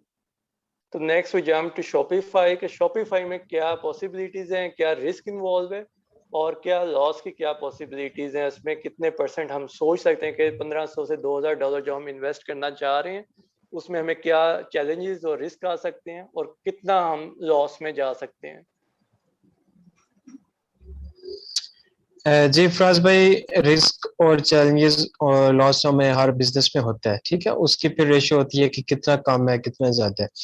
तो शॉपिफाई का जो है, आपका लॉस इन्वेंट्री का नहीं होगा, आपका स्टॉक का लॉस नहीं होगा, क्योंकि आपने कोई स्टॉक नहीं रखा हुआ। अगर आपकी प्रोडक्ट सेल नहीं होती तो आपको उसको कम दाम पे, मतलब लो प्राइस में बेचने की भी जरूरत नहीं है, कि आपने जस्ट डिलीट करना है अपने स्टोर से सिर्फ, क्योंकि आपने जस्ट उसकी प्रोडक्ट की पिक्स, प्राइसेस, डिस्क्रिप्शन लगाई हुई है, वो है सप्लायर की, ठीक है, अली एक्सप्रेस के सप्लायर की है। तो जस्ट आपकी अगर प्रोडक्ट कोई नहीं होती, सेल नहीं होती, उसकी अच्छी सेल नहीं होती, आपने उसको जस्ट डिलीट करना है, ठीक है। आपका इन्वेंट्री का स्टॉक, इसका स्टॉक का कोई लॉस नहीं है, आपने न्यू प्रोडक्ट ऐड कर लेंगे। जो बात आती है मार्केटिंग की, तो बाकियों की तरह मार्केटिंग भी अगर आप मतलब सबसे पहले तो आपने प्रोडक्ट अच्छी करनी है, ऐड करनी है अच्छी तरह, प्रोडक्ट हंटिंग करके, प्रोडक्ट सर्च करके, जो लो कंपटीशन वाली प्रोडक्ट होगी और न्यू यूनिक, उसको विनिंग प्रोडक्ट कहते हैं, वो आपने अपने स्टोर में ऐड करनी है, ठीक है। तो आप जब वो स्टोर में ऐड करेंगे, उसके बाद आपने मार्केटिंग करनी है उसकी।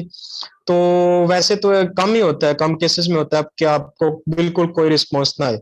फिर तो ये होता है कि आपकी प्रोडक्ट अच्छी नहीं है, या फिर आपका जो मार्केटिंग प्लान है वो सही नहीं है। तो वो इस तरह होता है कि अगर आपकी प्रोडक्ट अच्छी नहीं है, ठीक है, तो सबसे पहले आपको एक अच्छी प्रोडक्ट हंटिंग की जरूरत है। आपकी प्रोडक्ट बहुत ओवर सैचुरेटेड है, ठीक है, मतलब ऐसा है कि अगर आपकी प्रोडक्ट सपोज करें कि एक पाकिस्तान में ऐड चल रहा है, ठीक है, अब वो प्रोडक्ट मुझे पसंद आई है, ठीक है, अब वो प्रोडक्ट मैं देखता हूँ, उसकी प्राइस मुझे लगती है पाकिस्तानी रुपीज 2000 रुपीज, ठीक है, पाकिस्तानी करेंसी 2000 रुपीज मुझे मुझे प्राइस उसकी शो हो रही है, और वो प्रोडक्ट मुझे आएगी 7 दिन के बाद, और वही प्रोडक्ट जो है सेम प्राइस पे मार्केट में अवेलेबल है। तो मैं 7 दिन वेट क्यों करूंगा, मैं तो जाऊंगा इधर से बाइक पे या गाड़ी पे और जाके प्रोडक्ट ले आऊंगा, ठीक है। तो प्रोडक्ट आपके जो शॉपिफाई स्टोर पे अवेलेबल हो, वो अनसैचुरेटेड हो, उसका कंपटीशन ना हो, इजीली किसी को अवेलेबल ना हो, और ऐसी प्रोडक्ट हो जो आप मतलब वो फैक्टर हो और अच्छी लोग पसंद करें, जिसकी डिमांड ज्यादा हो, ठीक है, तब लोग 7 दिन का वेट भी कर लेंगे और प्राइस भी आपकी ठीक हो। तो ऐसा कम केसेस में होता है कि अगर प्रोडक्ट अच्छी है और मार्केटिंग प्लान भी अच्छा है, ठीक है, आपने सही ऑडियंस को टारगेट किया, आपके पास सेल ना आए। लेकिन अगर हम वर्स्ट केस देखें, चले हमारे पास सेल नहीं आती, ठीक है, हमने एक मार्केटिंग की, दूसरी की, तीसरी की, सेल नहीं आई, हमारे पास 30% सेल आई मार्केटिंग की टोटल कॉस्ट से, तो बस वो आपका लॉस होगा। सिर्फ आपने 1000 की मार्केटिंग की है, आपके पास जस्ट जो है 300, 400 या 500 की सेल आई है, वो आपका लॉस है। अब एक और मजे की चीज ये है कि आप फुल लॉस में नहीं है, आपके पास जो सेल, वो तो आपने मार्केटिंग के लिए बजट रखा था, आपने उससे सीखा है, आपके पास जो प्रॉफिट आया, सेल आई है $300, $400 की या $100 की इवन, आप अगर चाहें तो उस $100 की दोबारा से मार्केटिंग करें। तो ऐसे भी होता है काफी केसेस में कि $2000 की मार्केटिंग पे सेल नहीं आती, और सिर्फ 1100 पे भी सेल आती है। उसका ये रीजन होता है कि एक तो आप काफी कुछ सीख सके होते हैं मार्केट से, अपनी प्रोडक्ट के लिए ये किसके लिए मतलब रिलेट कर रही है, किस मार्केट में किधर इसकी डिमांड ज्यादा आ रही है, ठीक है। तो ये आपका जो है वो लॉस होता है सिर्फ मार्केटिंग का, और आपका कोई लॉस नहीं होता है इसमें। मार्केटिंग आप खुद अंदाजा लगा सकते हैं कि कम अज कम $500 का लॉस होगा, ठीक है, इतना भी नहीं होता। ऐसा नहीं होता कि आपकी जीरो सेल आए। और जो मार्केटिंग आपने करनी है, वो मैं ओवरव्यू दे दूं उसका। शॉपिफाई में मार्केटिंग इस तरह होती है, आप फेसबुक एड्स रन करते हैं या आप इंस्टाग्राम मार्केटिंग करते हैं। तो जो ज्यादा प्रॉफिटेबल है वो इंस्टाग्राम मार्केटिंग है, बाकी भी काफी प्लेटफॉर्म है, लेकिन मैं इंस्टाग्राम रेकमेंड करता हूँ। तो इंस्टाग्राम मार्केटिंग में ये होता है कि अगर देखें आपके फेसबुक पे आपने एड रन किया, आपके पास सेल नहीं आई, तो आप कुछ नहीं कर सकते, आप फेसबुक का कुछ नहीं बिगाड़ सकते, ठीक है। तो आपने फेसबुक की आपकी सेल नहीं आई, आपने आपकी ही गलती है अगर आपने ऑडियंस गलत सिलेक्ट की है। लेकिन अगर आप एक इंस्टाग्राम इन्फ्लुएंसर ढूंढते हैं, सर्च करते हैं, आपकी प्रोडक्ट है, अगर सपोज करें पेट की प्रोडक्ट है और एक कैट की प्रोडक्ट है, ठीक है, कैट की प्रोडक्ट है, और आप ऐसा इंस्टाग्राम इन्फ्लुएंसर ढूंढते हैं जिसके फॉलोअर्स ज्यादा है और उसकी नीच भी पेट ही है, कैट डॉग्स, ठीक है। तो आप अपनी जो प्रोडक्ट है उसको बेचते हैं एज अ सैंपल, और उसको जितने आप डील कर लेते हैं 100, 200, तो मैं आपको ये कॉन्फिडेंट से कह सकता हूँ, फुली कॉन्फिडेंट कह सकता हूँ कि आपकी जो उधर कास्ट आएगी ना, अब अगर यही आप $200 अगर आप एड्स में लगाते हैं, तो आपके पास अगर 10 सेल्स आती हैं, तो यही 200 अगर आप इन्फ्लुएंसर्स को देते हैं, तो आपकी जो है वो सेल उससे भी 4 गुना, 5 या 10 गुना ज्यादा होंगी। ठीक है, आपकी 100 सेल्स भी आ सकती है। इसका इसका ये क्यों है ऐसा? ऐसा इसलिए है कि जो फेसबुक का ऐड है वो काफी लोग स्किप कर देते हैं। ठीक है, ऐसे स्क्रॉल अप करते हुए लोग उसमें से आपके 60% लोग तो समझे गए। ठीक है, 40% देखेंगे, 40% में भी आपके 10% वो बस फर्स्ट के कुछ सेकंड्स देखेंगे और वो भी गए। बाकी के आपके बचते हैं कुछ परसेंट, वो कुछ इंटरेस्टेड होते हैं और कुछ नहीं होते। जो इंटरेस्टेड होते हैं वो आपका स्टोर विजिट करेंगे, लेकिन सारे आपकी प्रोडक्ट बाय नहीं करेंगे, परचेज नहीं करेंगे। लेकिन इन्फ्लुएंसर का ये होता है कि जिस बंदे को, जिसकी नीच ही यही है, पेट, कैट और डॉग, और किसी बंदे ने अगर देखे, मैंने अगर अपने घर पे अगर एक कैट रखी हुई है, तो मैं जिस बंदे को फॉलो कर रहा हूँ, मुझे जो टिप्स दे रहा है उसकी केयरिंग की, ठीक है, इंस्टाग्राम पे इन्फ्लुएंसर है, मुझे उसकी केयरिंग की टिप्स दे रहा है, उसके क्या चीज उसके केयर कैसे करनी है, उसको खिलाना क्या है, बाकी उसको उसके लिए कुछ मुझे टिप्स दे रहा है, ट्रिक्स दे रहा है कि इसको सिखाना क्या है। ठीक है, तो मैं उसको फॉलो कर रहा हूँ, मैं उसके वीडियोस देख रहा हूँ डेली बेसिस पे। ठीक है, मैं उसको फॉलो किया, उसकी वीडियोस को लाइक करता हूँ। तो फिर अगर वो मुझे कोई प्रोडक्ट रेकमेंड करेगा कि ये प्रोडक्ट आप परचेज करें, ठीक है, ये ऐसे ऐसे इसके ये फीचर्स हैं और आपके पेट के लिए ये इस तरह फायदेमंद हो सकती है, तो बताएं मैं प्रोडक्ट नहीं परचेज करूंगा? तो डेफिनेटली उसमें से उसकी जो ऑडियंस होती है उसमें 70 to 80% या 60 to 70% डेफिनेटली परचेज करते हैं, अगर उसकी प्रोडक्ट की क्वालिटी भी ठीक होती है और वो खुद दिखाता है, रेकमेंड करता है कि देखिए ये प्रोडक्ट है, ये मैंने लिया और ये मतलब इस तरह इसके फीचर्स हैं और ये इसकी क्वालिटी है और ये इसकी प्राइस है। ठीक है, आप अगर मेरे रेफरेंस से लेंगे, मेरे रेफर लिंक से लेंगे, तो आपको मेरा फलां रेफर लिंक है या कोड है, ठीक है, तो आपको इतने % डिस्काउंट भी मिलेगा। तो डेफिनेटली उसके अगर सपोज करें आप उसके 1 मिलियन फॉलोवर हैं, या आप ज्यादा महंगे इन्फ्लुएंसर की तरफ नहीं जाते, आप थोड़े सस्ते जाते हैं, उसके आप कह लें कि 40,000 फॉलोअर्स हैं, तो 40,000 में से सिर्फ 10,000 ने वीडियो को में इंटरेस्ट लिया, और सिर्फ 10,000 में से सिर्फ आपके पास 500 ही आ जाए, 500 छोड़ दें, आप सिर्फ आपके पास 100 ही आ जाए ना, तो आपका काम बन सकता है। 100 आपकी सेल आ जाए, क्यों बन सकता है? क्योंकि आपने उसको सिर्फ $200-300 दिए, वो आपके पास 100 प्रोडक्ट की सेल आ रही है। आप हर प्रोडक्ट का अगर $20 का ही प्रॉफिट करें, तो आपके पास 100 मल्टीप्लाई 20 आप खुद देख सकते हैं कितना बनता है। तो इस तरह फिर आप बड़ा इन्फ्लुएंसर भी अपनी नीच के ढूंढ सकते हैं। तो मेरा जहां तक कहना है कि यहाँ पे रिस्क फैक्टर कम है शॉपिफाई में, इतना आपके पास लॉस नहीं है, अगर आप सही स्ट्रेटजी से चले, मार्केटिंग प्लान अच्छा हो और प्रोडक्ट रिसर्च अच्छी हो, आपका स्टोर का जो है वो डिजाइन अच्छा हो, एक प्रोफेशनल स्टोर लगे और ट्रस्टेड लगे, सबसे पहली बात। ठीक है, तो फिर आपके सेल जो रिस्क है वो कम हो जाते हैं। बेसिकली तो हम कह सकते हैं कि अगर $2,000 से हम स्टार्ट कर रहे हैं तो हम $100 या $200 की टेस्टिंग के साथ ही पता चला देते हैं कि हम कहाँ स्टैंड कर रहे हैं मार्केटिंग में, और देन वी बिल्कुल ऐसे ही प्लान और रीअरेंज अवर स्ट्रेटजी। और इसमें हम $500 तक भी अगर माइनस में जाते हैं तो हमें पता चल जाएगा कि हम इसको कैसे रिकवर करना सीखें, कैसे रिकवर कर सकते हैं। ये हम सीख लेंगे आफ्टर स्पेंडिंग $500 तक, अगर उसमें भी हमें कोई सेल नहीं आती, विच इज वेरी रेयर। बिल्कुल ऐसे ही है, आप उससे काफी कुछ सीख भी सकते हैं।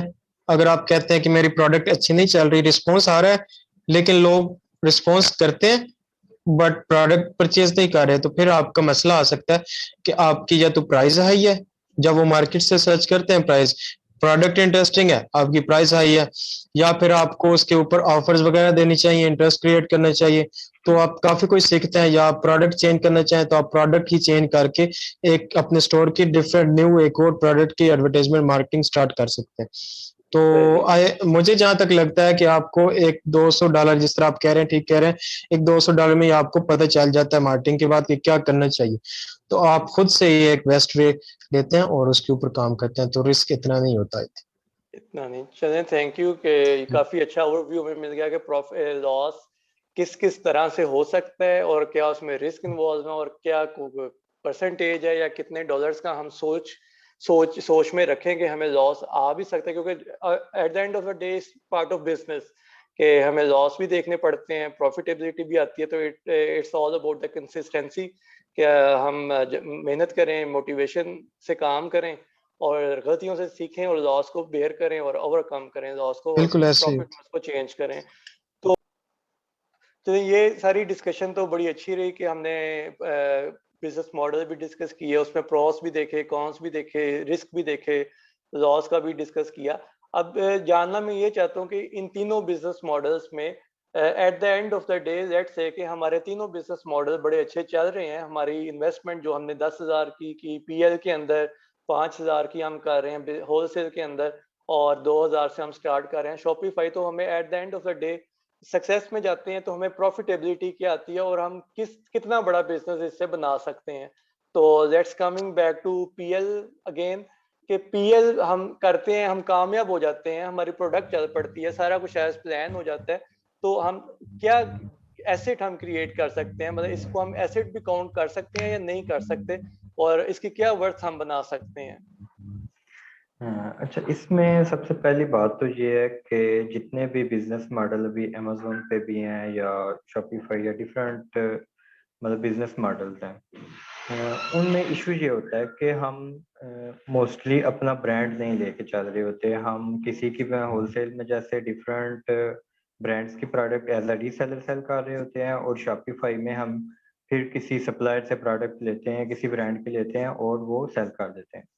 तो पीएल में ये होता है कि हम अपना ब्रांड बिल्डअप करने जा रहे होते हैं। उसमें जो भी हम उस पर एडवर्टाइजमेंट करते हैं, उस पर जो भी प्रोडक्ट हम लॉन्च करते हैं, तो हम अपना एक एसेट क्रिएट कर रहे होते हैं। मेन के इसमें मॉडल में वर्किंग करने के लिए हमें सबसे पहले तो ट्रेडमार्क रजिस्टर कराना है कि हमारे ब्रांड को कल को कोई यूज ना कर सके।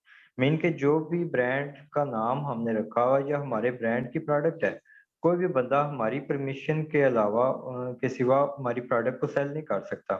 ठीक है, तो हम इस जो हमारा ब्रांड है, हम इसे अमेजोन तक महदूद नहीं करेंगे। हम इस ब्रांड को फिजिकली भी जो है इसके शॉप्स क्रिएट कर सकते हैं, फेसबुक इसकी वेबसाइट भी क्रिएट कर सकते हैं। तो इसमें सबसे मजे की बात यह है कि इसमें जितनी इन्वेस्टमेंट इस ब्रांड में हम कर रहे होते हैं, वो हम एक किस्म का एसेट बिल्डअप कर रहे होते हैं। मेन के लेट्स सपोज कि मैं अपनी इन्वेस्टमेंट करता हूँ $10,000 to $15,000 से मैं स्टार्ट करता हूँ। तो मैं उस प्रोडक्ट को सोर्स करता हूँ, लॉन्च करता हूँ और अच्छी तरह रैंक कर लेता हूँ। तो इसमें मिनिमम जो प्रॉफिट मार्जिन हम कैलकुलेट करते हैं प्राइवेट लेवल में, वो 25 to 30% होता है। इट्स मीन के आफ्टर 4 to 6 मंथ जब हम अमेजोन पे मीन स्टेबल हो जाते हैं, कुछ कीवर्ड पे रैंक हो जाते हैं, हमारी ऑर्गेनिक कस्टमर बिल्डअप हो जाते हैं, तो उसके बाद अगर हम $10,000 का मंथली रेवेन्यू अर्न कर रहे हैं, तो उसमें हमारा 2,000 to 2,500 पर मंथ प्रॉफिट है। मीन के आफ्टर रैंकिंग हमें ये हर्डल नहीं है कि हम रोजाना नए ब्रांड्स को सर्च करें या नए कस्टमर को सर्च करें। हमारी ऑलरेडी ट्रैफिक एक बिल्टअप है जो मेन के स्पेसिफिक कीवर्ड्स पे आते हैं, और हमें जो है वो मतलब एज अ ब्रांड जो है ना हमारी प्रोडक्ट बाय करते रहते हैं। मेन के आफ्टर 4 to 6 मंथ हमारा ब्रांड ऑटोमेशन पे चला जाता है। हमें जस्ट इन्वेंट्री मैनेज करनी है और सेलर सेंटर को मैनेज करना है कि हमारे पास कितना स्टॉक है और हमें इन्वेंट्री कब ऑर्डर करनी है। ठीक है, एक तो इसका ये बेनिफिट है कि जब आपकी प्रोडक्ट सक्सेसफुल हो जाए तो बिजनेस आपका ऑटोमेशन पे चला जाता है। सेकंड, आपका ये एसेट बन रहा है। ठीक है, आप इस एसेट को कल को सेल भी कर सकते हैं। लेट्स सपोज कि आप मंथली रेवेन्यू अर्न कर रहे हैं 10,000 का, और उसमें 2,000 का आपको प्रॉफिट मार्जिन है जो मंथली आप जनरेट कर रहे हैं। तो आप उस बिजनेस को अगर सेल करना चाहेंगे तो आपने जस्ट ब्रांड के नाम को 30 to 40 टाइम प्रॉफिट मार्जिन आप सेल कर सकते हैं। इट्स मीन कि अगर 2,000 का प्रॉफिट मार्जिन है हमारा मंथली, तो हम 30 से मल्टीप्लाई करें तो हम $60,000 में अपने ब्रांड को जस्ट सेल कर सकते हैं। उसमें कोई इन्वेंट्री नहीं हमने देनी, कोई उसकी फिजिकल लोकेशन नहीं देनी, हमने जस्ट ब्रांड के राइट्स जो है ना वो सेल करने हैं अबाउट $60,000। इसी तरह अगर आप इन्वेस्टमेंट करते जाते हैं और मजीद प्रोडक्ट्स अपने स्टोर में ऐड करते हैं, आप 5,000 6,000 का मंथली प्रॉफिट अर्न करते हैं तो आप इससे आइडिया ले सकते हैं कि आप 30 to 40 टाइम इसे फ्लिप करके कितना रेवेन्यू एट वन टाइम जो है आप जनरेट कर सकते हैं। और इसमें मोस्टली लोग जो एज अ सेलर या एज अ वीएसपी वर्किंग कर रहे हैं तो वो लोग इसी चीज को ही बिजनेस कंसीडर करते हैं, मीन कि वो शॉप्स क्रिएट करते हैं। आफ्टर 1 to 2 ईयर जब 1-2,000 या $3,000 का वो प्रॉफिट मार्जिन जनरेट करना स्टार्ट कर देते हैं, उनकी एक अमेजोन पे या डिफरेंट प्लेटफॉर्म पे एग्जिस्टेंस आ जाती है, तो वो उसे फ्लिप करके मनी जनरेट करना स्टार्ट कर देते हैं। तो इसकी ये सबसे बड़ी खूबी है कि आप ये एक फ्लिपेबल एसेट आपका क्रिएट हो रहा है, ठीक है। यानी तो इसमें दो चीजें आ जाती हैं कि एक तो हम अगर चाहें तो अपने स्टोर में चले जाएं, स्टोर बना दें उसी ब्रांड का, उसको फिजिकल शॉप में भी दें, या मजीद उसमें प्रोडक्ट्स ऐड करते करते अपने स्टोर में नंबर ऑफ प्रोडक्ट्स को बढ़ाते जाएं, या उसी को हम फ्लिप करके 30% या 30 टाइम्स या 40 टाइम्स हम उसको प्रॉफिट को फ्लिप करके तो एक हैंडसम अमाउंट देके अपना ब्रांड सेल करके एक नए बिजनेस में इन्वेस्ट करना शुरू कर दें। मतलब फिर हम 15-20 हज़ार डॉलर से दोबारा स्टार्ट कर सकते हैं, या हम कोई इन्वेंट्री कोई ओल्ड लिस्टिंग खरीद सकते हैं जो कि 50,000 या 80,000 डॉलर की में मिल रही हो, चलने वाली अच्छी लिस्टिंग हो, और उसे भी हम खरीद सकते हैं कि then we have an handsome amount of money in our hand. तो ये तो बड़ा एक अच्छा इसका फायदा नजर आ रहा है पीएल का, कि जहाँ रिस्क इन्वॉल्व है और जहाँ पे मेहनत भी इन्वॉल्व है। ऑफ कोर्स हर मॉडल में ही मेहनत इन्वॉल्व है, लेकिन इसमें हम देखते हैं कि एक ही प्रोडक्ट के ऊपर हम चल रहे हैं तो रिस्क ज्यादा है। तो लेकिन at the end of the day इसमें फिर बेनिफिट हम इस तरह से भी दे सकते हैं।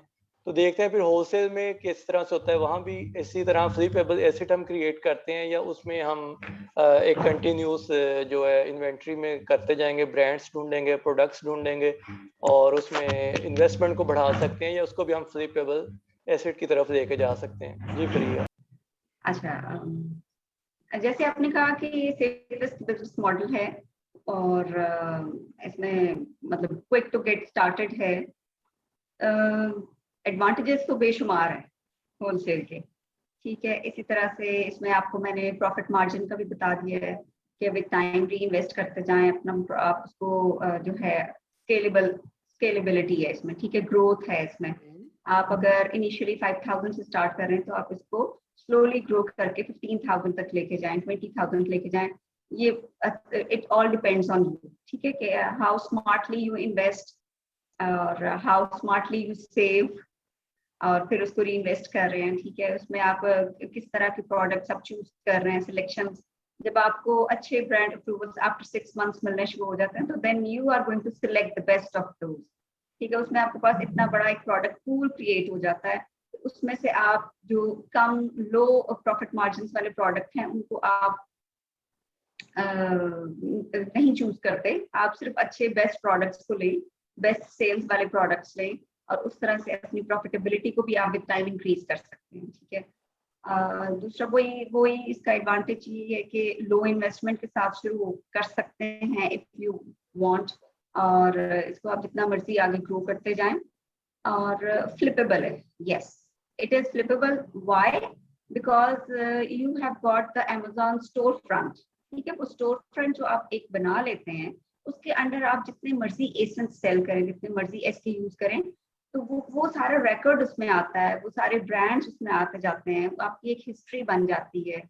तो आप फॉर एग्जांपल आपने स्टार्ट किया था 5 प्रोडक्ट से, आप 1000 प्रोडक्ट तक भी जा सकते हैं, या इवन अगर आपके पास 100 एसेंस हैं सेल जो आप कर रहे हैं, लेकिन वो इतने अच्छे एसेंस हैं कि उनकी प्रॉफिट मार्जिन उनके बहुत अच्छे हैं या उनकी सेल्स बहुत अच्छी हैं, तो आपका product why can't you flip it. तो ये इजीली फ्लिपेबल है आपका Amazon स्टोर फ्रंट जो आपने क्रिएट किया है, ठीक है। इसके बाद आप फ्लिप करके आप दोबारा से एक न्यू अपना Amazon स्टोर फ्रंट क्रिएट कर सकते हैं। तो इसमें तो यही है कि एक इसका अच्छा एक और बहुत बड़ा इसका जो फायदा है आपको होलसेल का, अनलाइक अदर बिजनेस मॉडल्स, कि आपको अपने प्रोडक्ट की कोई मार्केटिंग नहीं करनी, you don't have to worry about its ranking, ठीक है। आप एक ब्रांड के प्रोडक्ट्स खरीद रहे हैं, उसकी ब्रांड अवेयरनेस ऑलरेडी वहां पे लोगों के पास है, ठीक है, या वो ब्रांड जो है वो खुद अपनी ब्रांड अवेयरनेस को कर रहा है, प्रमोट कर रहा है, अपनी मार्केटिंग कर रहा है उस प्रोडक्ट के लिए, you don't have to worry about anything like this. ठीक है, आपने कोई पीपीसी कैंपेन आपको चलाने की जरूरत नहीं है, कोई आपको उसके लिए अपने अच्छे उस प्रोडक्ट के लिए रिव्यूज बिल्ड करने की जरूरत नहीं। हाँ, आपके अपने स्टोर फ्रंट के लिए आपके अच्छे रिव्यूज, पॉजिटिव रिव्यूज होने चाहिए। That is good for your Amazon store front. आपके अपने अकाउंट की हेल्थ अच्छी होनी चाहिए। ठीक है, आप इन चीजों की आपको जरूरत नहीं है। ठीक है, इन सम केसेस वो एक डिफरेंट सिनेरियो होता है, वो हम अपनी ट्रेनिंग्स में बता रहे होते हैं लोगों को कि कहाँ पे ऐसे ब्रांड्स आपको कुछ मिलते हैं जिनके लिए आप पीपीसी कैंपेन करें या आप उन लिस्टिंग्स को उनकी इम्प्रूव करें। वो एक डिफरेंट सीन है। It's totally up to you कि आप ऐसे प्रोडक्ट्स पे जाते हैं या नहीं जाते। ठीक है, अगर आप नहीं चाह रहे किसी भी प्रोडक्ट की मार्केटिंग करना तो आप कोई ऐसा प्रोडक्ट सेलेक्ट ना करें। ठीक है, आप 100% मार्केटिंग फ्री रह के भी होलसेल कर सकते हैं। और उसमें ये है कि आपको ऑब्वियसली कस्टमर फॉलोइंग होती है, ब्रांड अवेयरनेस होती है, लोगों को उन प्रोडक्ट्स का पता है, आपके सामने स्टैट्स हैं कि इसकी कितनी डिमांड है। तो obviously you always go for the products which are already in demand. ठीक है, जिनको कस्टमर्स फॉलो कर रहे हैं, आप Amazon की कस्टमर फॉलोइंग एग्जिस्टिंग वो भी एक चल रही होती है। आपके सामने सारी चीजें हैं कि इस प्रोडक्ट के को कितना लोग पसंद कर रहे हैं। ठीक है, तो वहां पे भी आप रिस्क फ्री हो जाते हैं या वेरी मिनिमम रिस्क आपका आता है। तो होलसेल के तो बहुत फायदे हैं। तो I must everybody should go for wholesale.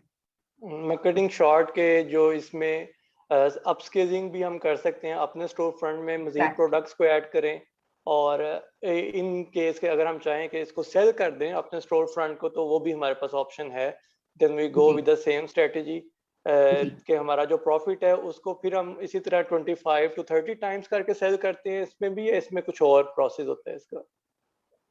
Sorry, can you please repeat?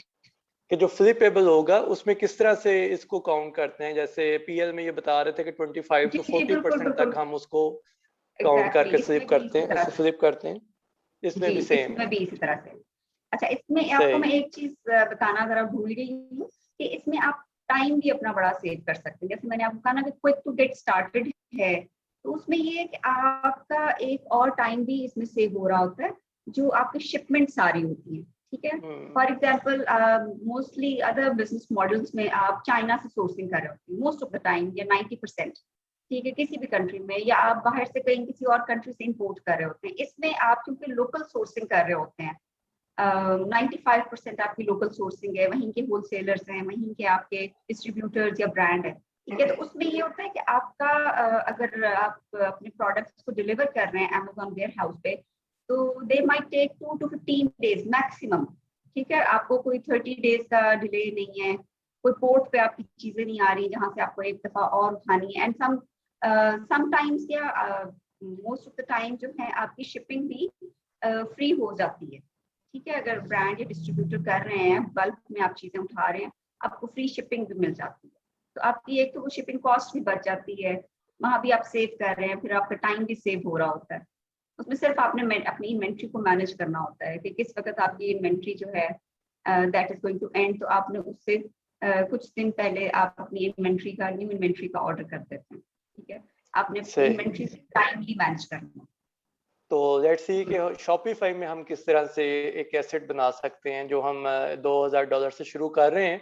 तो उसमें ऑब्वियसली उसमें भी स्केलेबिलिटी के चांसेस होंगे, और जानना ये चाहता हूँ कि जो लोग इसको करना चाहते हैं, अगर वो किसी स्टेज पे कहें कि हम अब इसको बंद करने जा रहे हैं, तो आया कि उनकी सेल खत्म हो जाएगी, उनका स्टोर खत्म हो गया और सब कुछ खत्म, या वो भी उसे फ्लिपेबल बना सकते हैं, या इट्स ऑलरेडी फ्लिपेबल एसेट? जी फराज भाई, तो इसका शॉपिफाई स्टोर का इस तरह होता है कि आपने अगर एक सक्सेसफुल स्टोर एक उसको लिमिट पे, उस लिमिट पे लेके गए हैं कि आपका जो है बिना मार्केटिंग के आपकी सेल्स आ रही हैं, आपका स्टोर गूगल पे रैंक्ड है, ठीक है, तो वो डेफिनेटली आपका एक ब्रांड है। ठीक है, वो आपका एक ब्रांड है। तो आप अपना लोगो जो है वो प्राइवेट लेवल, जिस तरह आई थिंक अमेजोन में होता है कि आप प्रोडक्ट से सप्लायर से बात करके तो अपना लोगो वगैरह वो सब प्रिंट करा लेते हैं। ठीक है, तो जैसे ही आपका कस्टमर आपकी प्रोडक्ट रिसीव करता है, वो एक ब्रांड होता है, ठीक है। वो प्रोडक्ट आपका लोगो लगा हुआ है तो आप वो आपको ब्रांड ही कंसिडर करेगा, वो प्रोडक्ट एक ब्रांड की है। तो जिस तरह भाई कह रहे थे कि शॉपिफाई में इस तरह होता है कि सप्लायर से प्रोडक्ट लेके उसकी प्रोडक्ट सेल कर रहे होता है, तो वो ब्रांड नहीं होता। तो इस तरह नहीं है, ये भी आपका एक ब्रांड है, क्योंकि प्रोडक्ट वो आपके शॉपिफाई स्टोर से सेल हो रही है, ठीक है। जब प्रोडक्ट एक कस्टमर को रिसीव होती है तो उसके ऊपर अली एक्सप्रेस के सप्लायर का कोई लोगो, कोई उसका एड्रेस, कोई मैन्युफैक्चरिंग कंपनी के कुछ नहीं होता, ठीक है। ये ड्रॉप शिपिंग प्रोडक्ट है। जब भी कोई सप्लायर ड्रॉप शिपिंग प्रोडक्ट को कस्टमर को सेल करता है आपके स्टोर की तरफ से, वो एक ब्लैंक पेपर होता है जिसके अंदर कवर होती है, उसके अंदर कोई भी लोगो, कुछ भी, कोई कुछ नहीं होता किसी के ब्रांड का, ठीक है। कोई रेफरेंस नहीं होता। अगर आप अपना लोगो प्रिंट कराना चाहते हैं तो वो आपके प्रोडक्ट पे आपका लोगो होगा, ठीक है। तो ये एक ब्रांड होगा। तो जैसे ही आप एक अच्छी सर्विस प्रोवाइड करते हैं, अच्छी क्वालिटी के प्रोडक्ट्स देते हैं अपने ब्रांड की, तो डेफिनेटली फिर आपकी जो रिटर्निंग कस्टमर्स आते हैं और आपकी एक जो सेल्स आना स्टार्ट हो जाती हैं बिना मार्केटिंग के।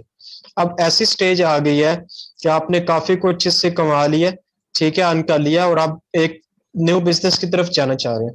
तो एक ऑप्शन तो ये है कि आप उसकी मार्केटिंग नहीं करना चाहते, ना करें, ठीक है। अगर आप उसकी मार्केटिंग नहीं कर रहे तो फिर भी आपके पास सेल आ रही है गूगल से, सर्च इंजन से, मतलब डेली की आपके पास 10, 15, 20 सेल आ रही है बिना मार्केटिंग के एज अ ब्रांड, तो कोई मसला तो नहीं है। तो आप उसको किसी के भी अंडर करके मैनेज करने के लिए वर्चुअल असिस्टेंट हायर करके आप सेल लेते रहे, कोई इश्यू नहीं है। आपको कोई ज्यादा मतलब वो नहीं है, इन्वेंट्री वाला चक्कर नहीं है जिस तरह अमेजोन में या बाकी के जितने बिजनेस हैं उनमें होता है।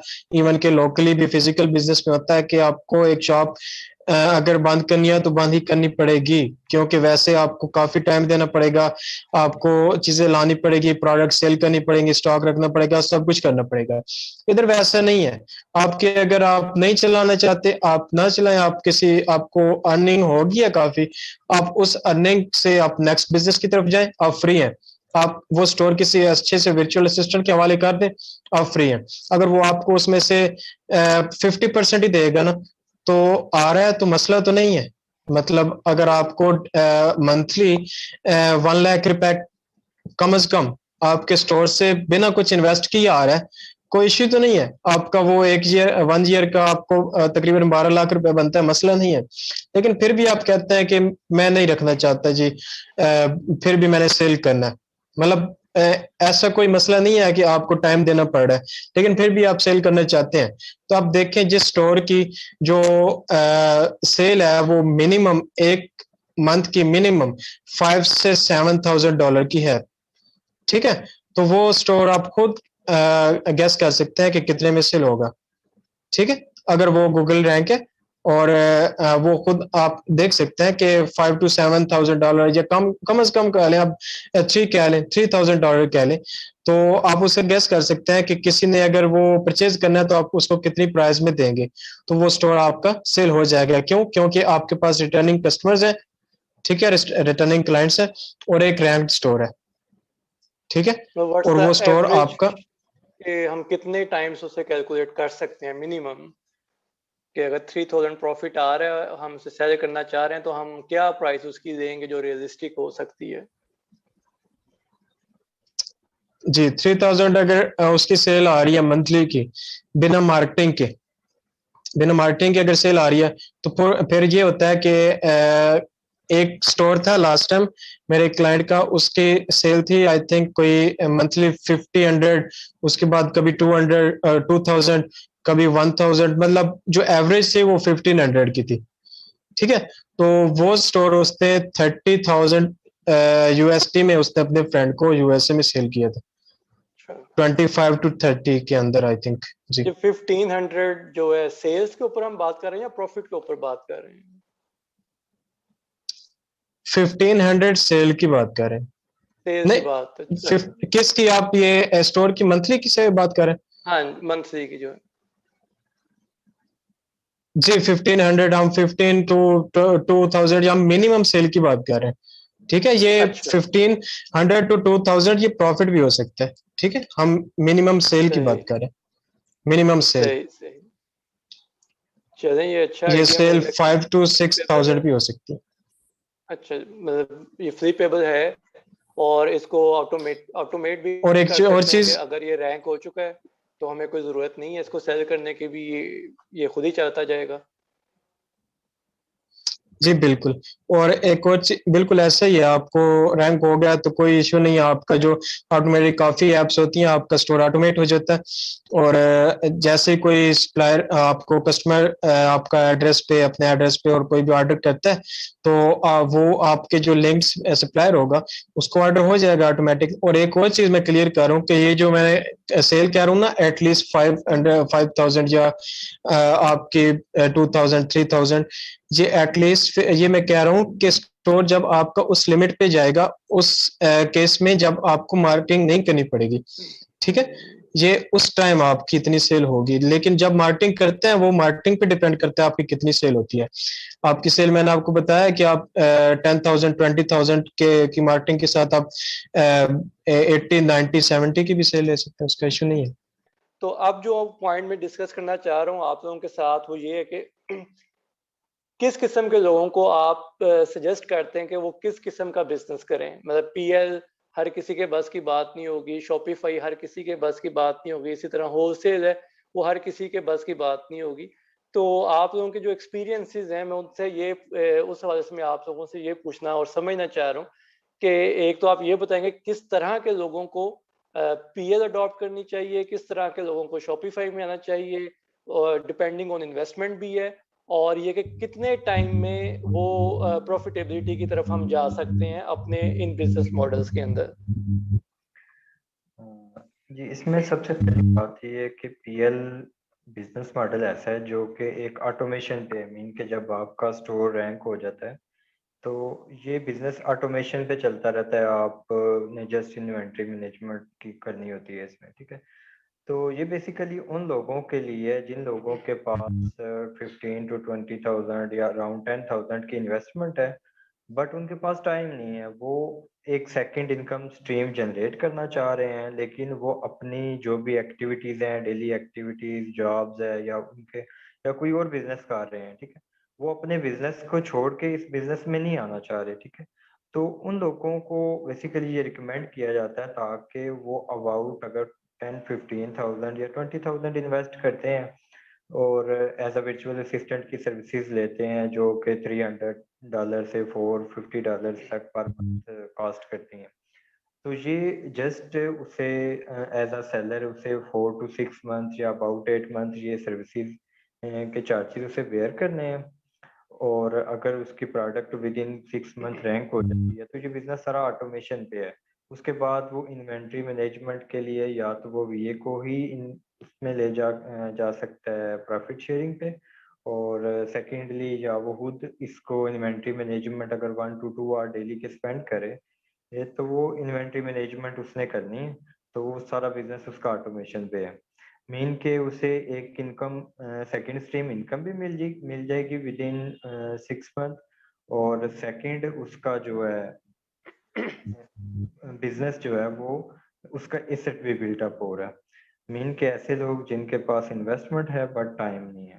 और सेकंड कैटेगरी जो लोग ये चाहते हैं कि मीन के वो फॉरेन इनकम, तो जो फॉरेन बिजनेस तो करें लेकिन वो पाकिस्तान में ही रहना चाहते हैं या पाकिस्तानी है वो पाकिस्तान में रहना चाहते हैं, लेकिन बिजनेस वो इंटरनेशनल जो है बिल्डअप करना चाह रहे हैं जिसमें उनके पास राइट्स भी हों और उनका एक प्रॉपर एसेट भी बन रहा हो।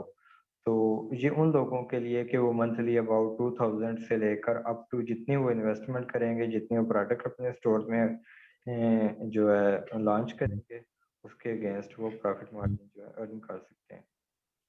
मतलब इसमें ये भी ऑप्शन है कि एक बंदा कहता है मेरे पास $15,000 है, मैं इन्वेस्ट करता हूँ और ये है कि मैं अभी तो टाइम नहीं दे पाऊंगा, इसे मैं थोड़ा थोड़ा टाइम दे के डेवलप करता हूँ।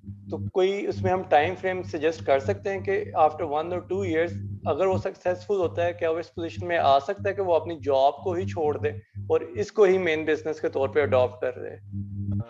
बिल्कुल, देखें इसमें ये चीज़ है कि आपने बिजनेस स्टार्ट किया, आप अपनी जॉब कर रहे हैं आप आफ्टर वीए सर्विसेज आपने ली और जो है बिजनेस आपका जो है ना चल रहा है, मीन के आपको वीए इनिशियली भी जस्ट आपने रिपोर्ट्स देखनी है डेली बेसिस पे कि वीए मेरी वर्किंग वर्किंग क्या चल रही है, मुझे मेरी इन्वेस्टमेंट कितनी हो रही है, मेरी बिलिटिंग, अगर बजट मेरा स्पेंड हो रहा है कहाँ स्पेंड हो रहा है। तो सबसे पहले इनिशियली भी उसे कोई ऐसा मीन के 1 आवर भी वो अगर बिजनेस को देता है वीकली 1 to 2 आवर दे ले तो डेट्स इनफ, ठीक है।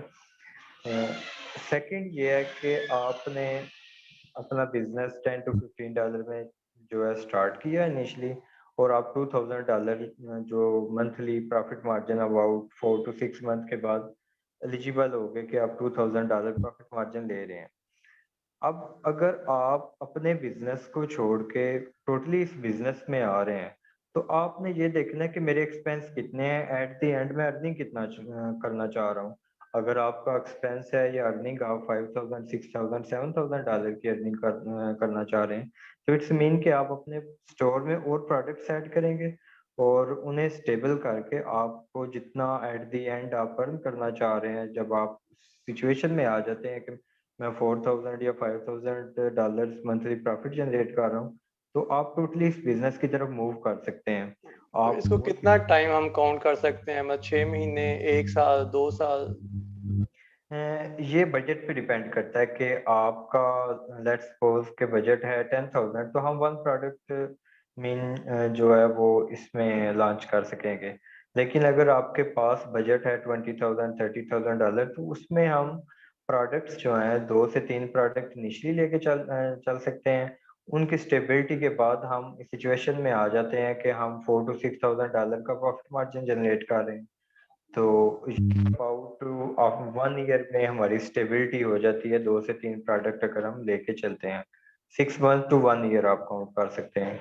तो इट डिपेंड्स कि अगर आपके पास और बजट भी है आप और प्रोडक्ट भी इसमें लॉन्च करके और जितना प्रॉफिट मार्जिन तक आप जाना चाहते हैं, जितने प्रॉफिट मीन के मंथली अर्निंग तक जाना चाहते हैं आप उसे अचीव कर सकते हैं। यानी मतलब हम एक इसका कंक्लूजन ये निकाल सकते हैं कि हम 2 साल का अर्सा काउंट करें कि स्पेंडिंग और स्टार्टिंग विद $15,000 या $10,000 हम स्टार्ट करते हैं और उसमें फिर हम जो है ना इसको बिजनेस को डेवलप करें, री इन्वेस्ट करें, प्रॉफिट को ना उसमें से बाहर निकालें क्योंकि हम तो जॉब कर रहे हैं, पैसे तो हमें आ रहे हैं। री इन्वेस्ट करके हम विद इन 2 ईयर्स इस पोजीशन पे आ सकते हैं कि हम अपनी प्रेजेंट जॉब को छोड़ के और अपनी फ्लेक्सिबिलिटी और अपनी फ्रीडम और अपने बिजनेस को गेन कर सकते हैं। बिल्कुल, देखें इसमें एक तो आपका मंथली किचन इनकम भी आ रही है जो सेकंड स्ट्रीम इनकम है, चाहे आप उसे री इन्वेस्ट करें या उसे आप जो है एज अ किचन इनकम जो है यूटिलाइज कर लें। एक तो आपका बेनिफिट इसमें मंथली अर्निंग का है और सेकंड बेनिफिट ये है कि आपका एसेट बिल्टअप हो रहा है,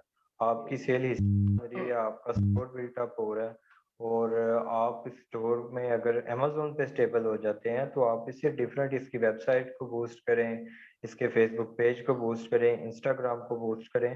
तो ये सारी चीज़ें जितनी आपकी विजिबिलिटी होती है प्लेटफॉर्म पे, इतनी आपकी स्टोर की वर्थ है कि आप उसे इतने अच्छे जो है प्रॉफिट के साथ सेल कर सकते हैं।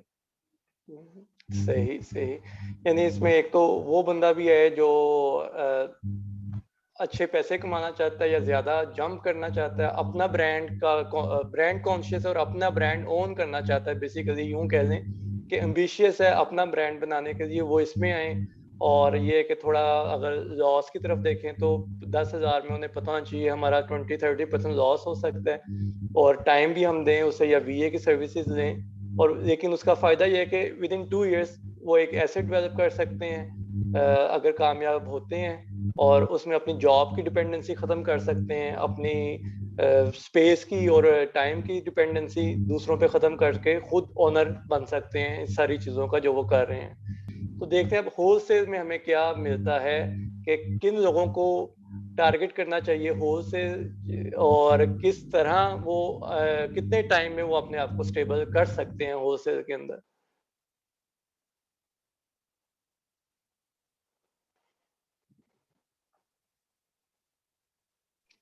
For this, I would आवाज आ रही है say, आपको? जी जी. For this, I would say that any person should do wholesale who has got the skill और who has at least got the awareness about this. ठीक है, क्योंकि इसमें इन्वेस्टमेंट जैसे बात हुई थी कि $1,000 से कम में भी लोगों ने स्टार्ट किया है उस तरह से, तो आई थिंक $500 to $1,000 अरेंज करना कोई बहुत बड़ी बात नहीं है आजकल. ठीक है, anybody can arrange it in by some means. ठीक है, तो इसको करना चाहिए whether a person is doing a job, whether is a person is doing his personal physical business. ठीक है, जो अपने ही मुल्क में कोई ना कोई छोटा मोटा बिजनेस कर रहा है, शॉप्स रन कर रहे हैं, जॉब्स कर रहे हैं, कुछ भी कर रहे हैं, तो उन सबको भी होलसेल करना चाहिए. अब उसमें ये कि आपके पास ये स्किल नहीं है तो आप बीए हायर कर रहे हैं, आपके पास उसको पे करने के लिए भी अगर पैसे नहीं है तो आप प्रॉफिट शेयरिंग पे कर लें.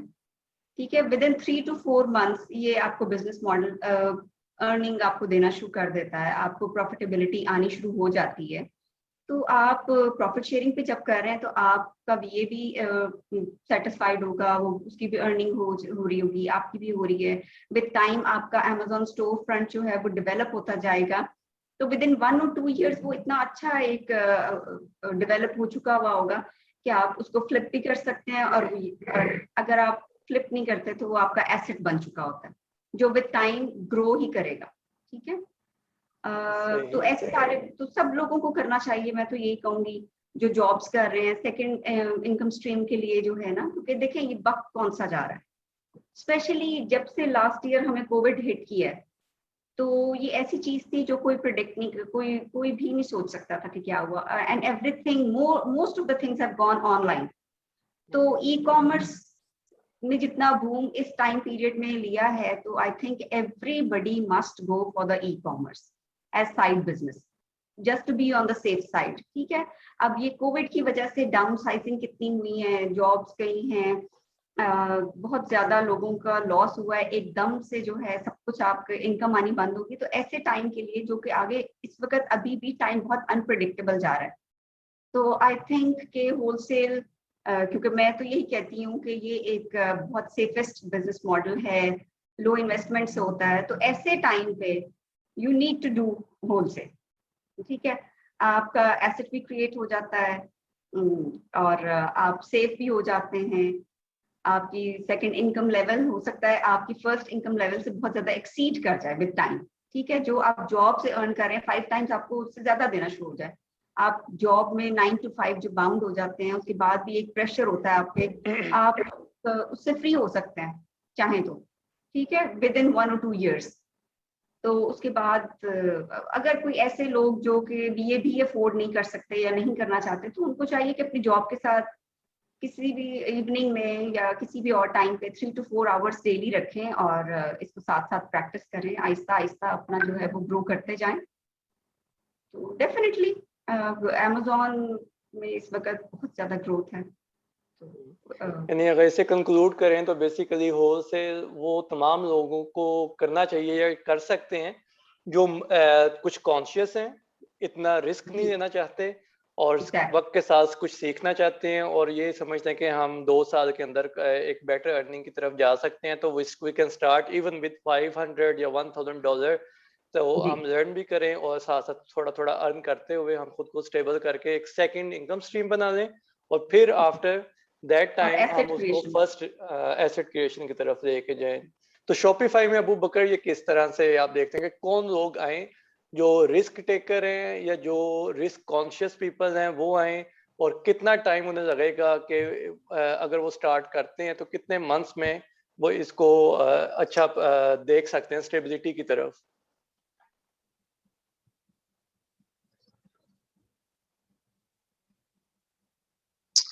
जी फराज भाई, इसका शॉपिफाई का ये सीन है कि अगर कोई भी करना चाहते हैं, इसलिए आपको पता है जब बजट इतना नहीं है, इसका बजट डिमांड इसकी 500,000 जिसके पास बजट है वो कर सकता है, 500 to 1,000 USD वो कर सकता है. लेकिन बात ये आती है कि क्या उसको प्रोडक्ट हंटिंग में पार्टीज हैं, मतलब उसने या फिर किसी ऐसे एक्सपर्ट से प्रोडक्ट हंटिंग कराया, प्रोडक्ट अच्छी है, या फिर उसकी जो मार्केट है वो सही उसने सिलेक्ट की है।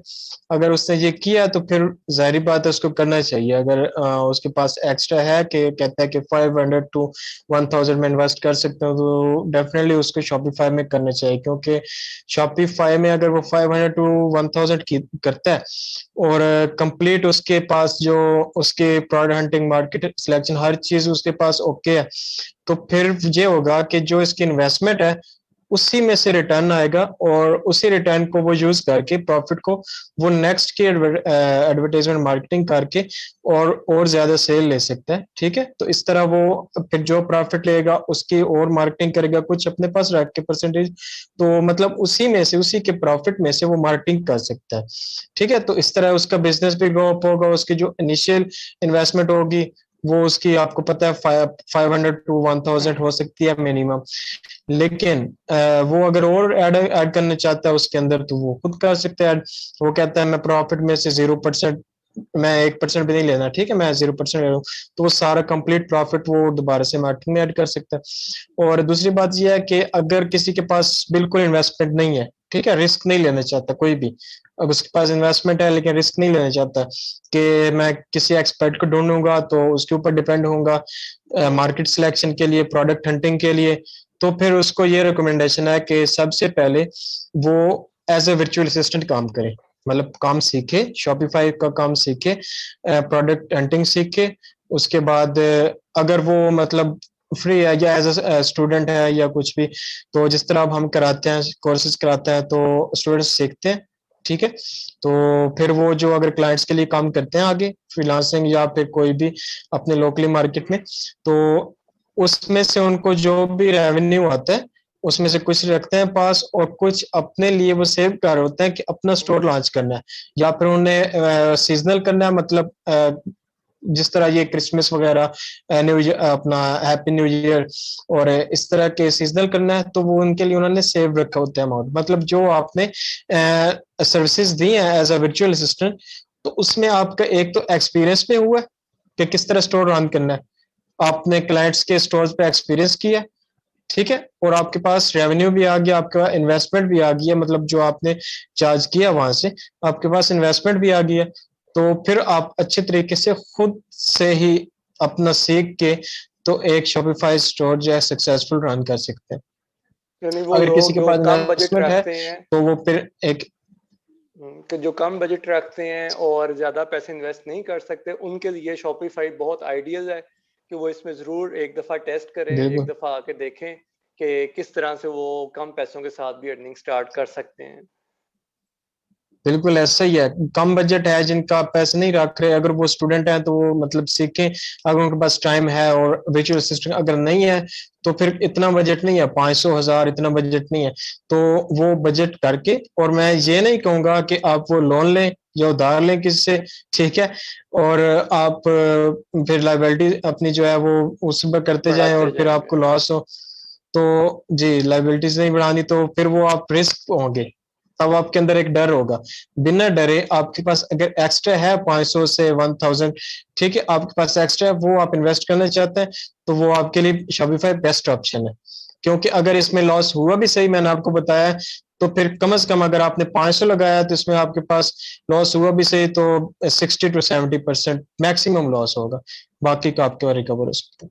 चलिए, we have covered most of the points, लेकिन आखिरी जो पॉइंट आज का हमारा रह गया है वो अब ये है कि अगर एक इंसान सीखना चाहता है कि वो पीएल सीखे या होलसेल सीखे या शॉपिफाई सीखे, एक तो आप लोग ये बताएं कि उससे कितने टाइम में वो सीख जाएगा, और अगर वो अगर वो चाहता है कि आप लोगों के साथ वो काम करे तो आप लोग उसको क्या सर्विसेज दे सकते हैं। हाँ जी, इसमें सबसे पहले मैं सर्विसेज की तरफ बात करूंगा। सर्विसेज में देखें, अगर आप नए सैलरी के तौर पर जा रहे हैं तो उसमें हम लोग A to Z सर्विसेज आपको प्रोवाइड करेंगे, जिसमें आपकी प्रोडक्ट हंटिंग भी आएगी, सोर्सिंग आएगी, उसको वेयर हाउस तक पहुंचाना, सारे शिपिंग प्लान्स क्यों करना, उसके पीपीसी मैनेज करनी, उसको रैंक करना, लॉन्चिंग रैंकिंग, सब सारे फेज हम लोग उसमें कवर करते हैं। और इसमें अबाउट आपको 3 माह का टाइम फेज दरकार होता है अपना प्रोडक्ट लाइव लाने के लिए। तो ये थोड़ा सा टाइम टेकिंग सिनेरियो होता है जिसमें आपको आउटपुट नहीं आती, मगर आप उसमें अपनी सारी पोटेंशियल शो कर रहे हो, जितना अच्छा प्रोडक्ट हंट करके अपने लिए लेके आएंगे और जितनी अच्छी सोर्सिंग होगी, definitely quality of product matter. तो जितनी अच्छी क्वालिटी होगी आपके रिव्यूज होते हैं अच्छे बिल्ड होंगे। और इसमें सिर्फ ये कि टाइम थोड़ा सा लग जाता है आपको 3 माह का प्रोडक्ट को लाइव लाने में, एक ये थोड़ा सा इसमें कंसर्निंग पॉइंट है। बाकी और जहाँ तक है कि अगर कोई सीखना चाहते हैं तो उसमें हम लोग उसमें 101 2 माह का या बूट कैंप टाइप में उसमें हम लोग उसको गो हेड कर सकते हैं। तो यानी वो कितने टाइम में एक बंदा सीख सकता है? 2 महीने या 3 महीने में वो पीएल को कवर कर सकता है अच्छी तरह से? एक थ्योरेटिकल तो वो 2 माह में इजीली कवर कर सकता है, बाकी अच्छा। जब स्टेप बाय स्टेप उसके प्रोसेस प्रैक्टिकल जाएंगे तो वो उसमें भी इंशाल्लाह विद इन मंथ्स उनको भी ओवरकम कर सकते हैं। इसमें कोई इतने सही। ज्यादा इश्यूज नहीं है, सिर्फ एक लॉन्चिंग और रैंकिंग फेज ऐसा है कि जो थोड़ा सा टाइम लेता है और वो आपका एक्सपीरियंस भी मांगता है। तो होलसेल में भी इसी तरह का सिनेरियो है कि एक मिनिमम टाइम है सीखने का, या इसको हम एक्सटेंड भी कर सकते हैं, ये शॉर्ट भी हो सकता है सीखने का जो टाइम है होलसेल के अंदर? अब होलसेल को आप 1 to 2 months आप आराम से लर्न कर सकते हैं, and that depends on you कि आप 1 month में करना चाह रहे हैं या आप आराम से करना चाह रहे हैं 2 months में। उस तरह से आप कर सकते हैं। थ्योरेटिकल नॉलेज भी है, साथ में आपका प्रैक्टिकल वर्क भी होता है, and I think without practical work you can't learn anything properly. ठीक है, वो अदरवाइज ये होता है कि आप फिर विद टाइम उसको भूल जाते हैं, तो उस तरह से कर सकते हैं। बाकी ये कि हम खुद भी सर्विसेज देते हैं, तो उसमें ये कि हम प्रोडक्ट हंटिंग करते हैं, सोर्सिंग करते हैं, आपका Amazon seller central account manage करते हैं, इन्वेंट्री मैनेज करते हैं। तो इट डिपेंड्स, मतलब हम सर्विसेज भी देते हैं और हम ट्रेनिंग्स भी देते हैं, तो training depends on your pace. तो होलसेल में भी इसी तरह का सिनेरियो है कि एक मिनिमम टाइम है सीखने का, या इसको हम एक्सटेंड भी कर सकते हैं, ये शॉर्ट भी हो सकता है सीखने का जो टाइम है होलसेल के अंदर? अब होलसेल को आप 1 to 2 months आप आराम से लर्न कर सकते हैं, and that depends on you कि आप 1 month में करना चाह रहे हैं या आप आराम से करना चाह रहे हैं 2 months में। उस तरह से आप कर सकते हैं। थ्योरेटिकल नॉलेज भी है, साथ में आपका प्रैक्टिकल वर्क भी होता है, and I think without practical work you can't learn anything properly. ठीक है, वो अदरवाइज ये होता है कि आप फिर विद टाइम उसको भूल जाते हैं, तो उस तरह से कर सकते हैं। बाकी ये कि हम खुद भी सर्विसेज देते हैं, तो उसमें ये कि हम प्रोडक्ट हंटिंग करते हैं, सोर्सिंग करते हैं, आपका Amazon seller central account manage करते हैं, इन्वेंट्री मैनेज करते हैं। तो इट डिपेंड्स, मतलब हम सर्विसेज भी देते हैं और हम ट्रेनिंग्स भी देते हैं, तो training depends on your pace.